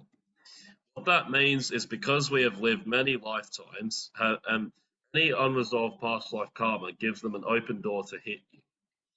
For example, if you're a swindler or con man in a past life, it can hit your weakness there and get you to swindle someone in this lifetime without realizing. So, I mean, because when we're born, all the memory of our past lives are wiped. What we have to do is unlock it. So it's harder. By going the spiritual path, you actually have to unlock it. So if you swindled someone or were a con man in a past life, that can happen to you in this life. They do this through negative energetic implants and mind control devices, ultimately. So Satan is one of the big ones. But there's three big ones to watch out for. In the Bible, in Jude 11, it actually says something specific. Woe unto them, for they have gone in the way of Cain, and ran greedily after the error of Balaam for reward, and perished in the gainsaying of Korah. This is a sobering message when you actually read between the lines, because it shows you three awful Dark Masters who can get into your energy field if you do what they did. You can learn from these guys. So Cain, I mean, there's the classic Cain and Abel. But when you read it, he hated his brother, and he was jealous of his acceptance and success. And Genesis 4. So if you have jealousy, if you have hatred in your heart for your fellow brother or sister, of their success or whatever, then they can get into you. You can start dealing with Cain, and he's not a good one to deal with. And then you have Balaam. He's a deliberate false prophet, putting personal gain over the greater good of the people. So he's basically a dark prophet. He's a darker version of a prophet. So rather than while the prophets who are with God, like Elijah, were awakening people and they were serving beyond themselves, he's all about personal gain and tricking people and only doing things for his end and hurting people to get it. Then Korah rebels against higher authority, or in other words, rebels and directly disobeys the father and the higher councils and someone who is with them. So number 16 mentions him. So these three are ones that you want to watch out for and that you want to learn about for sure. Another one to watch out for here, in 1 Kings 16 to 1 Kings 21, we read a lot about a dark master called Jezebel, or the mother. So the account of Naboth's vineyard is sobering and shows you what happens if you let financial gain become your focus, compromise your truth, or give up your power. Because what happened in this story was that Jezebel convinced her husband to get involved in dishonest financial practice for personal gain. She used letters and owns the banking and financial system, so she has them under her thumb. In Revelation 17, it calls her the whore of Babylon. In Proverbs 1, it warns about getting caught up with people driven towards spoil or dishonest gain. So you don't want to be caught up with these kind of people. Well, it's like the saying goes, one bad apple corrupts the rest of them. So it's like that here. If you get caught up with someone, in majority of cases, you won't change them, but they will corrupt you. Especially if you've never kind of been on that side. So this definitely is a good lesson in teaching you to not get involved in financial gain for personal gain and compromising your truth or giving up your power, because that's what Ahab did. That was Jezebel's husband. She had him by the balls, and he completely gave up his power to her, and he did everything. He only did what she asked, basically, and compromised his truth. And even Penny said, I saw her and drew her shudder. Yeah, and that yep, she's a nasty one. She's like one of the worst ones. And Warren, she emasculates the man. Well, exactly. She emasculates and weakens the man. So, and here, most interesting fact here is that most celebrities and world leaders are Satanists. Now, some of you may know this, but to those who not, this could be a shock.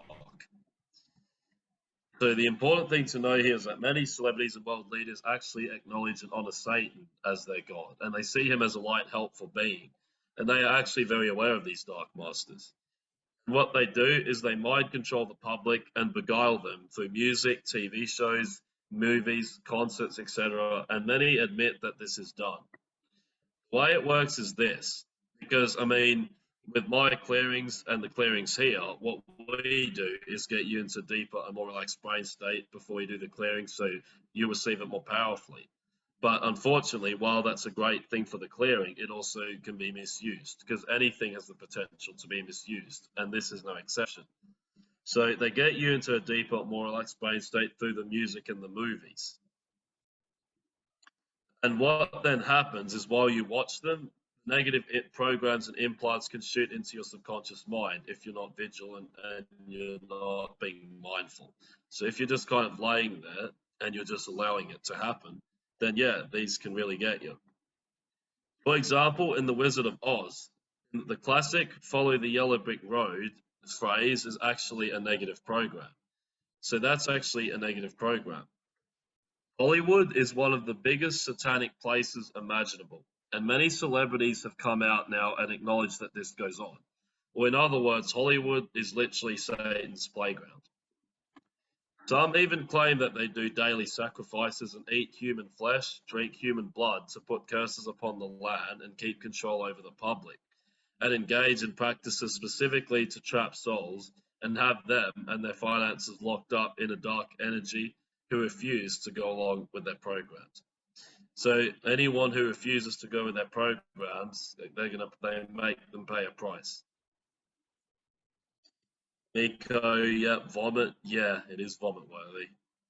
Serena, I used TP to enjoy music videos in the 80s, but gradually stopped watching them in the 2000s. The frequency turned me off. Well, yeah, the frequency is atrocious when you actually tune into it. It's horrible. Many celebrities have come out distraught and in a mess, like Britney Spears and Macaulay Culkin. We've heard the many stories, especially child actors, who had successful careers, but then they ended up drinking or getting on drugs, and they ended up having their life in complete shambles and a wreck. And I'm sure that you can understand why. Well, when there's pedophilia and the dark practices going on and abusive, then they use that as a way of coping, and then it's a self-destructive path.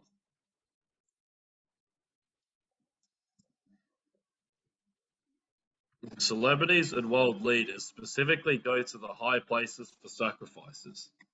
So why would they do that, you may ask? Because when you go to a high place and engage in specific ritual practices which attract dark energy, you get control spiritually over the entire place. So if you can take a high place, you actually get control spiritually over the whole place. Because the dark know this full well, and they always do human and child sacrifices on the highest places to control an area. So these are actually some examples of celebrities who have acknowledged Satan publicly.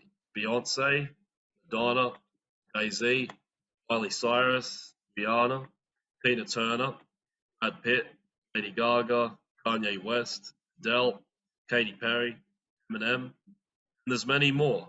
So these are only a few on the list. So, and then you also have got celebrities who have come out about it. For example, Lady Gaga, she actually admitted that Satan communicates to her through dreams and channels into her during live performances. So during her live performances, it's not her. She's basically just a body. She's just a channel for him. Miley Cyrus, she was recently asked at a concert, several years ago, what's your secret to your success? And she simply responded with, make a deal with Satan. So she did say that. The reporters then chuckled nervously, and she said angrily, "What, you think I'm kidding?" So she actually reacted. She then walked out of that interview. Tina Turner. So she was a washed-up 50-year-old with a finished career, so she was done. She had an encounter with Satan because he promised to give her career back with certain conditions. And of course, she got her career back overnight and admitted exactly how it happened. She was one of the first to come out. Like I'm sure you've all heard the song "Simply the Best." Just type a Y if so. So "Simply the Best" was that song that got her career back on the road. So yeah, Sheldon has. I know I have. Shorina has. Yeah.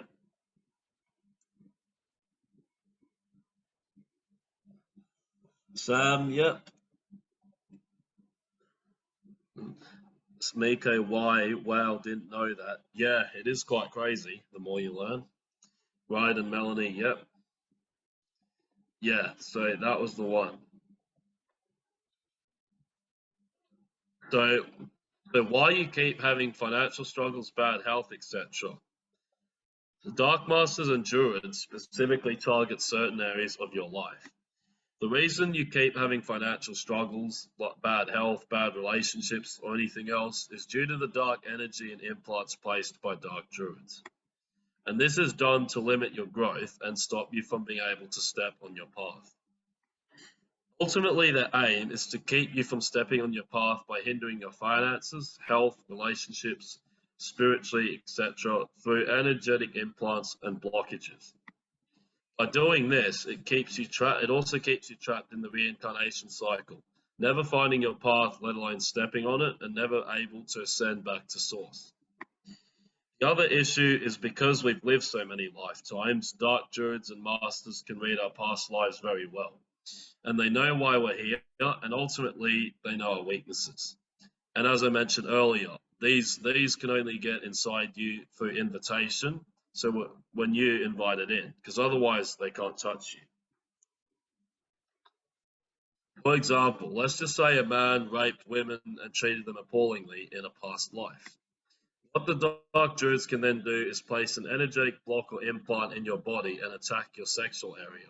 This in turn attracts you negative relationship experiences, getting stuck in the same situations or anything related. This is also due to the fact Dark Druids know karmic law very well. So this is one thing that's not spoken about as much. The fact that Dark Druids and Masters actually know the karmic laws. And so karmic law was broken. That gave an open door for the Dark Druid to hit that weakness.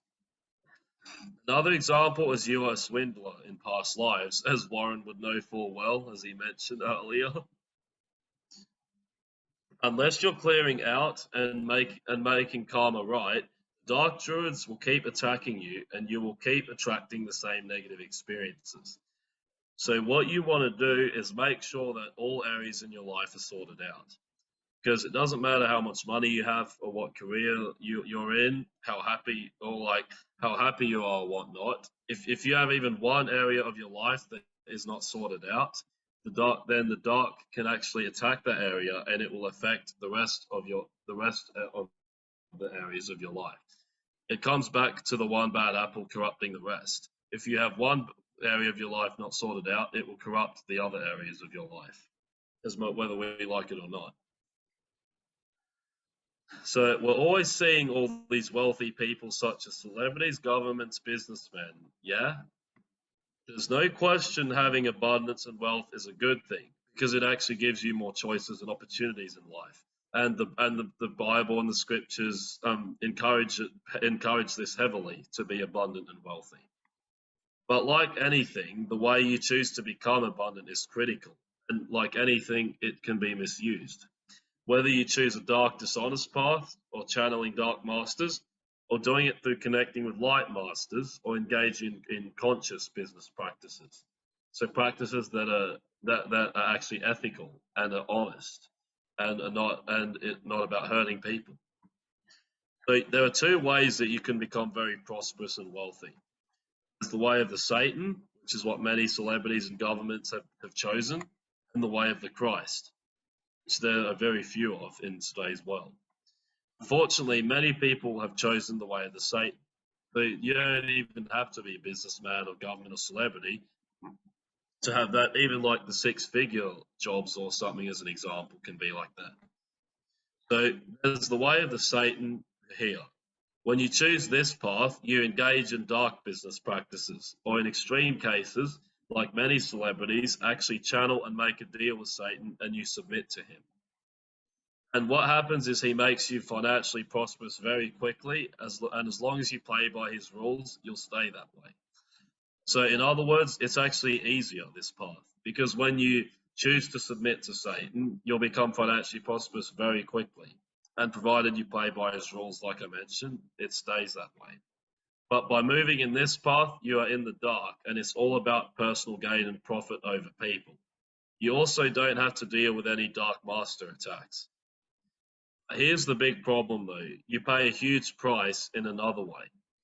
Although you have all this money, your soul is completely empty, and you have to submit to the implants, rules, and consequences in that higher realm. In other words, do dark work, and your life is completely worthless. This is why rich people without a higher purpose who aren't serving the Christ are miserable with an empty soul. But this explains perfectly why people are rich but miserable. Because although they have the money, they actually don't, it's actually not their true purpose, and they actually don't like it. Then there's the higher way of the Christ. This is actually a harder path, and Christ even admitted this. But it's a far better path in the long run. Because when you choose this way, it is a longer path, and it takes more time, and there's sacrifice involved, and there's a lot you have to give up, as well as putting the humanity and needs of the planet first. Because you will never come first. It's the planet and also Christ. We'll also have to deal with the attacks from dark masters because they don't like you walking this path. But the long-term reward is so much better, and it's worth it. Because not only will you be financially prosperous, you'll also be full in your soul. And this means that you'll be on path and you'll have real substance and meaning in your life. So you won't have a pathetic, meaningless life like many do on the planet today. You also help people prosper. You also help people prosper collectively and help those who are homeless, poor, broken-hearted widows. So this is the brilliance of it too. You also help those who are genuinely struggling and who need a way out. So the way you can think of it is this: everything in life has a price, but you need to decide which one is worth paying for. And I'm sure, as you can imagine, this one is definitely worth paying for compared to the other way. So now, clearing your implants and blocks. So clearing the Dark Master imprints is like this. We have 4 major brain states. We have Delta, Theta, Alpha, and Beta. So the deeper your brain state is, the more you're in a trance and the stronger programming happens in this state. It's like hypnosis. You can't clear etheric patterning and imprints without going into the deeper layers of the subconscious, superconscious, and DNA. So each of these have a different meaning.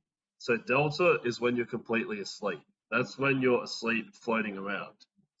And then you have Theta, where you're half asleep, half awake. Then you have Alpha, where it's this kind of state that you would feel after watching a movie. So very relaxed, so just very relaxed and kind of with the flow.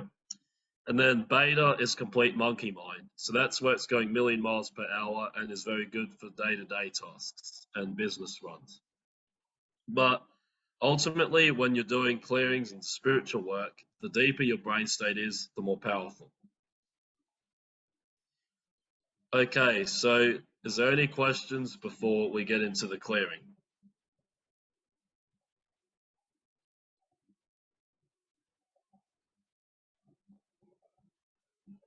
Sharina, no.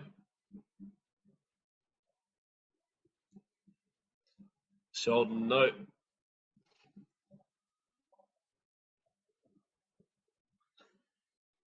Sam, no. Bree, no, it's fascinating and scary. Yeah, it certainly is. And the more you learn about this, the more you learn about this, the more you learn to be vigilant and to be clear. and to always be watchful.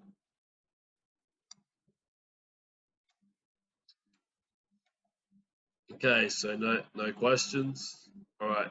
So now everyone just focus on this code. Inhale this code into your aura and into your chakras. Just imagine it there and then close your eyes.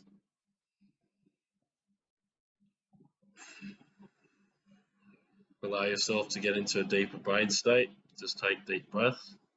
Relax the mind.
We now call upon the divine protection, the bright white pyramid surrounding me and each person on this webinar.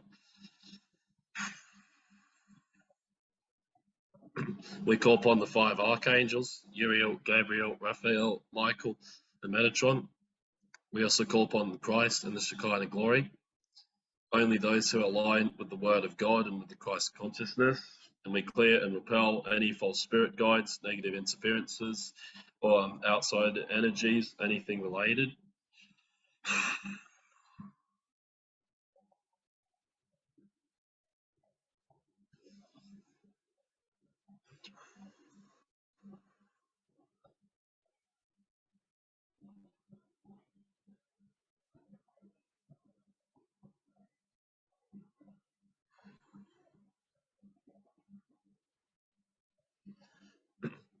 It is commanded by the laws of the golden liquid realms and alchemical powers that this higher clearing code be used to clear any negative energies or heaviness or darkness, toxicities from each person here.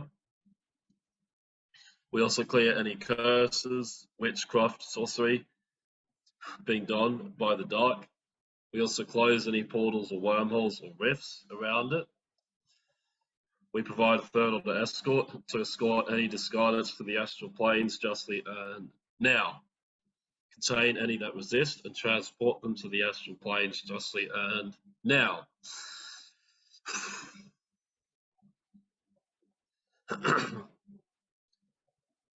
So we also command by the power of Christ's name and by his blood and by the order of Enoch that any dark masters in each person here be cast out. We cast out any dark masters along with any implants, control devices associated with them as well, and send them back to the lower realms to receive their judgment justly earned. Now, to Asia and Tadoi.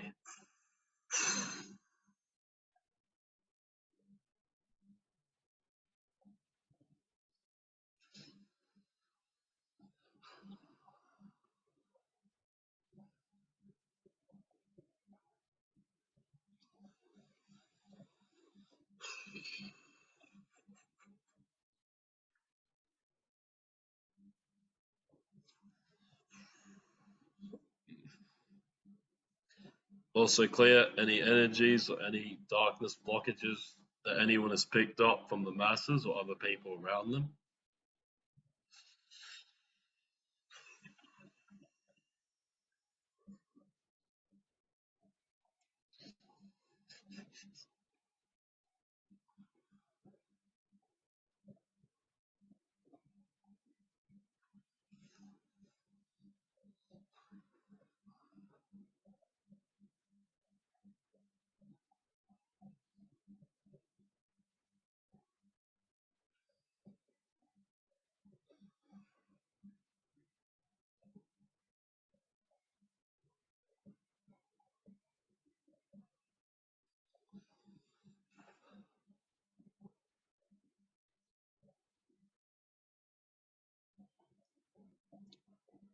scrambling the chaotic energies, the erraticness from each person here, help to rebalance them, strengthen them, and to receive the love from the higher councils, the higher masters.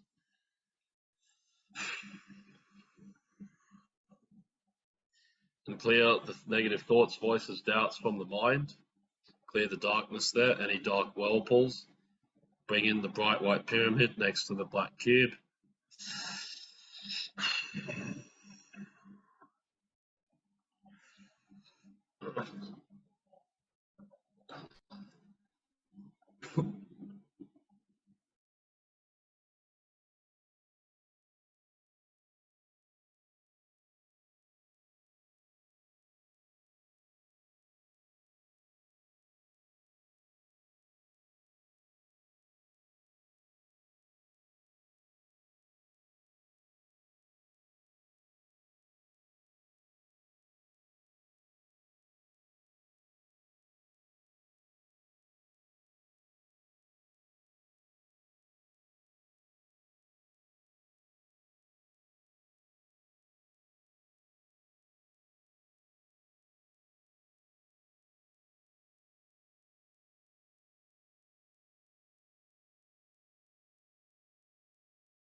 We also clear any hardness of heart from each person, plow that fallow ground, help them to soften their hearts and open the hearts again. Realign their chakras and their aura and their body.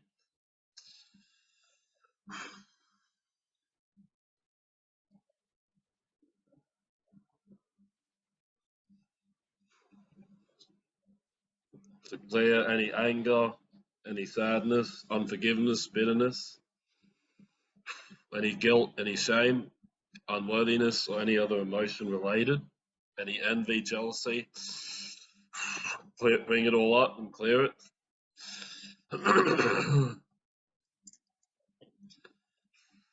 Help each person here to surrender to you, Father, and to be vulnerable, to allow it to clear. So bring them out of the darkness, bring them back to your light. We pour in the golden liquid light now.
Oh.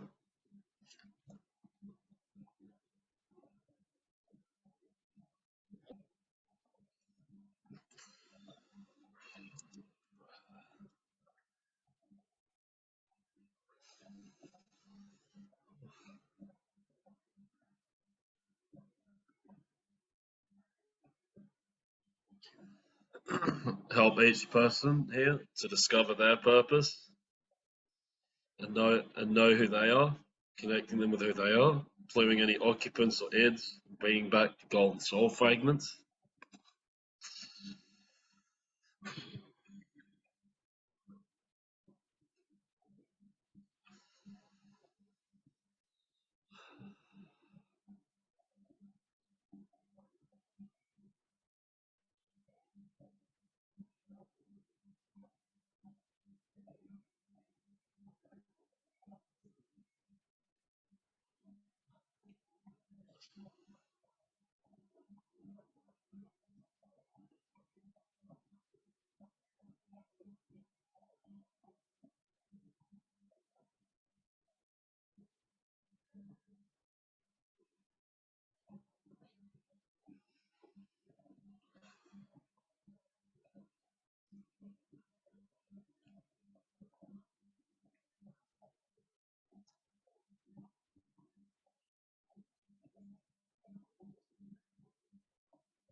Clearing the heaviness of each person here.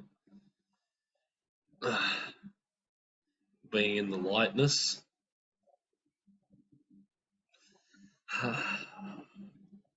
Clearing the mass consciousness as well and the energies of the planet.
Okay, so how's everyone feeling after that? Well, Miko said, I feel like a dark thought cloud over me just lifted and dissipated and feel the light wash over me. Yeah, that's pretty powerful, Miko. Yeah, that does tend to happen. It's like your mind becomes clear and like a whole light shower comes over you. It's a great feeling.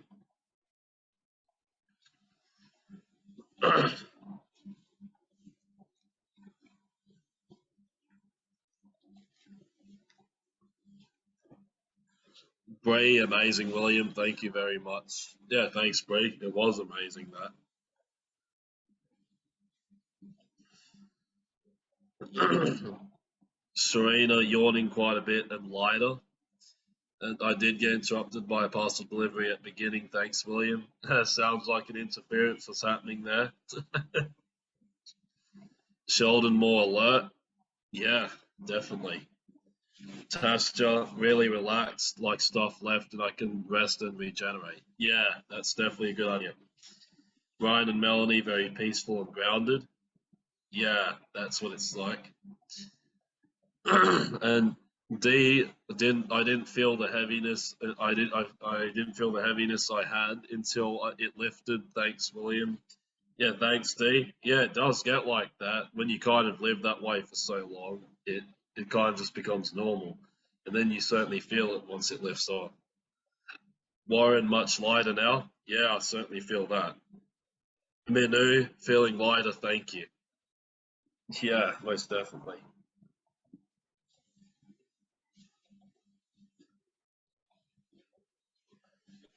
Nolene, I felt really unsettled the past few days, grumpy, shitty, etc. And now feeling more balanced and grounded. Thanks, Will. Yeah, that's great. That's great, Nolene. Because, yeah, I mean, sometimes all it takes is just some clearing to get you more balanced and grounded, refocused. Christine, thanks, William. Feels good. Yeah, thanks, Christine. It definitely feels good. Steve, yes, feeling centered. Yeah, most definitely, Steve. Penny, that's better. Cheers. Was getting stuff hitting my will centers, worries, niggling, like Nolene, actually heavy shit.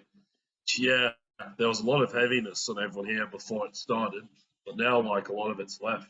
Like, it's all just lifted off.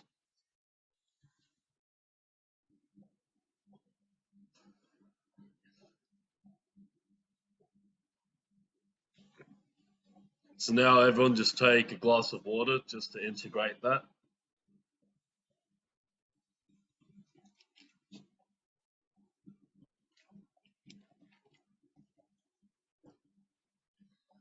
Legendary William. Thanks, Penny.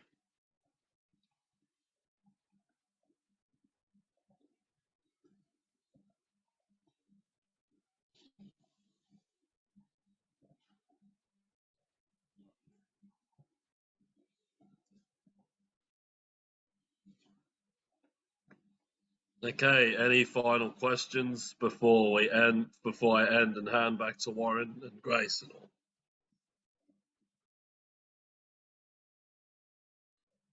Sheldon, thank you, William. Yeah, thanks, Sheldon. And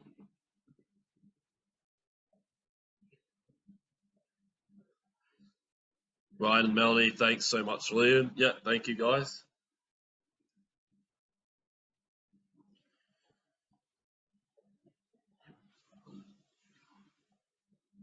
Sharina, I wonder would any pain in my joints be related to these implants, etc. Yeah, most definitely, because they most definitely have the potential to cause that.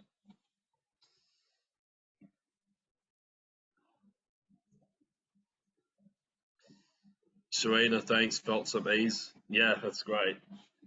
Miko, thank you. Yep, thank you, Miko. And thank you, everybody. Penny, yeah, my elbows cop it when my defenses are down. Yeah, so if your elbow specifically, I mean, because each body part represents something different. Because when you think about well, like if it was your eyes, for example, it would be like what you're refusing to look at. If it were your ears, what are you not hearing? So you just got to look at what each body part does, and then why problems happen there.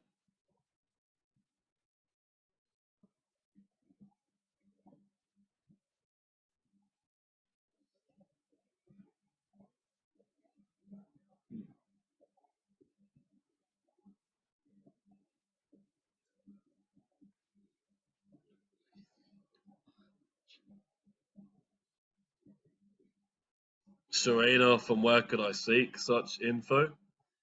Well, yeah, there are quite a few books that you can go and Google. You can even go and Google research.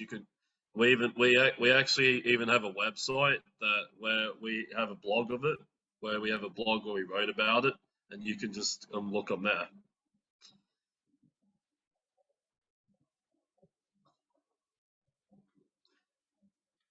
Yeah. Yeah, no worries.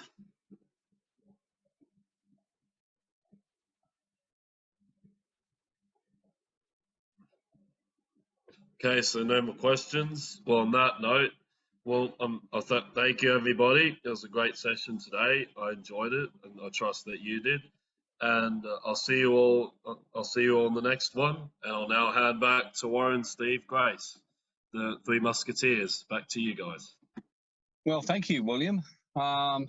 You certainly opened a can of worms on the Dark Masters. I mean, God, it was like I could feel the insane heaviness. And it was interesting because, as I was saying to Steve privately, just then in messages, I said, when you start hitting on this issue about the programming when it comes to relationships and sexuality, you're directly hitting the Jezebel Lilith spirits, the deepest heart of the programming of people when it comes to this. And I mean, I could feel it. And then, of course, on top of that, you had the rally in Canberra yesterday, and of course, just the amount of energy that's going forth into it. So the energy feels a lot more balanced now. And it's good to know, as a reminder, that our battle is just not flesh and blood, but principalities and powers. And yeah, just in case, I know quite a few of you here already in it, but if any of you aren't interested, just private message on Telegram, because William's now running a group clearing, which he does daily on everyone, where it's done remotely.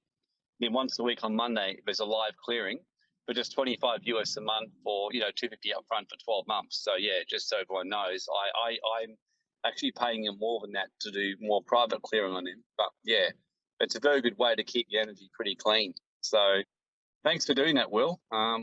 Any comments from you, Steve?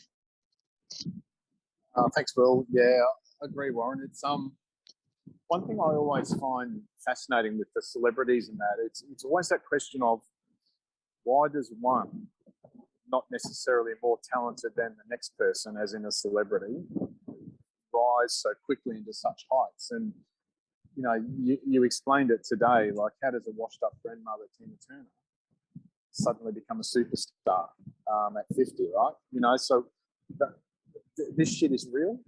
And as much as in our fantasy we don't really acknowledge it, I think we all, given the awakeness of this group, we all feel it without being able to articulate what that heaviness is. And just looking at people's comments here from Will's clearing, we have all felt a shift of some sort of a heaviness, maybe a confusion, feeling scattered, whatever it might be for different people.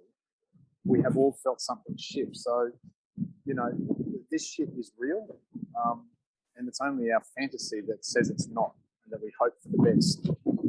So thank you, Will, and it's something I think that we, need to be continually vigilant about.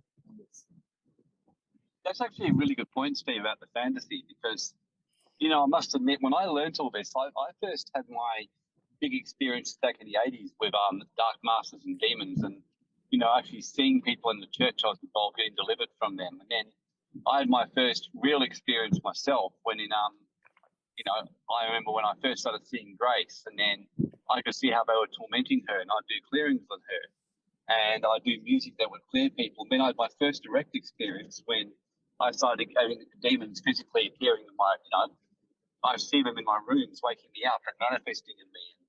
I had one time a demon had his hand around my throat. I started having real experiences with the whole thing. And that was when I learned how real it was. And for quite some time. And then I went to a stage, like you said, the fantasy, like, maybe it wasn't real. Maybe I'm just doing all that. Because I just didn't want to believe that the battle we're facing was so insane that the planet could possibly have been taken over by dark forces. Because the fantasy is you want to believe that good triumphs always over evil. And you want to believe that fantasy. And it's a thing that we're taught in movies and everything. And yet what I've learned from this is that quite frequently good doesn't actually triumph over it, I mean, love eventually triumphs, but sometimes evil is very successful for a time. We can see that in civilization's history, great evils have been done for long periods, like the Holocaust. We had you know, the segregation movement, because people love darkness more than light. And that's why it says with Jesus in John 1, and why it's such a powerful scripture. It says, you know, in the beginning was the Word, and the Word was with God, and the Word was God. And it says that he came to the darkness, and because in him was life, and his life was the light of men. And he came to the darkness, but the darkness did not want to understand. And then he said in John also that men prefer darkness than light, you know, and prefer to walk in hate when they walk in love. And we could all say we don't, but people do. You know, we prefer to walk in darkness more than light. And that's why we're here. If we weren't that way inclined, we wouldn't be here. You know, we would be, you know, somewhere in the Pleiades or somewhere, you know, not really coming here, you know. So that's what I'm seeing more and more, that this is a real battle. And the only possible way we'll get Australia back is to break the power of the spirit realm. And I'll give you an actual true story that I know a guy that I met in history school, guys who I was, you know, learn with and study with together. He actually told me that he was getting absolutely horrendously attacked by the tax office for a $900,000 debt, and they're going to bankrupt him. And eventually he had enough, so he went into spiritual warfare. And, you know, he said he hadn't done a lot of it before then. And he started to find, because he saw, like William, energies very clearly, and he actually saw all these levels and realms, like real castles and that. And he started learning ways to get through all these, and he managed to eventually get through all of them. And he said, and then he got to this kind of fortress, which actually had like a guardian there, and he'd done some study, discovered the passwords to go through, and he got in there. And he said next minute he was actually in this spirit realm in an altered state. And as clear as a bell, there were 5 large spirits in front of him glaring at him. And he knew they were the ones in charge of the whole tax system in Australia. And he said to them, I know that you guys are in charge of this system, and I've come to ask you to release my debt. And they just laughed at him and said, no way, you know, we don't like you, you're going to pay your debt. And he said he had an ability, and he actually said to them, look, he said, you know, but I have a skill. He said, well, I can actually destroy computer systems energetically. So he said, I'm going to destroy the whole ATO computer system energetically, so you guys can't function for a month. And of course, they were livid with him. And he said, you know, I can do this and get away with it. So in the end, they said, fine, we'll waive your debt from you. And then he said, next minute, he's back in his body and thinking, okay, let's see what happens. The next day, the phone rang, and there was a tax officer, and they didn't say anything, but just said, look, we've been given instructions from higher up to release your debt. So just so you know, we've released it on the basis of hardship. And then they hung up on him. Now, I've had similar things myself. I had a situation where I could not get a certain thing over the line. And as soon as I went in there and dealt with the energies of the demon spirit behind it, I had a guy who was making my life absolutely misery. And as soon as I went and dealt with the spirit and bound it, within a matter of days, the whole thing got resolved. So it's very real. And I have no doubt if we could get to the root of who's behind Australia and find them and stop them, you know, we can take the country back, you know. And that's why I love it when we hear about dark masters and demons, because I know how real this realm actually is, and I see the change every time.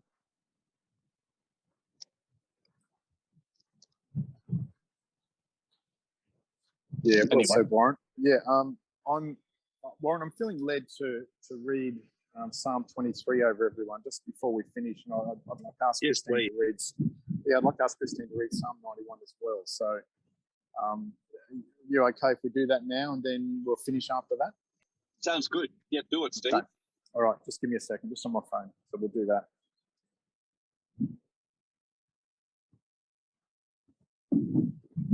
Okay, so I'll read Psalm 23, and then I'll throw to Christine Evans, who will read Psalm 91. So Psalm 23. The Lord is my shepherd, I shall not want. He maketh me to lie down in green pastures. He leadeth me beside the still waters. He restoreth my soul. He leadeth me in the paths of righteousness for his name's sake. Yea, though I walk through the valley of the shadow of death, I will fear no evil. For thou art with me. Thy rod and thy staff, they comfort me. Thou preparest a table before me in the presence of mine enemies. Thou anointest my head with oil. My cup runneth over. Surely goodness and mercy shall follow me all the days of my life, and I will dwell in the house of the Lord forever.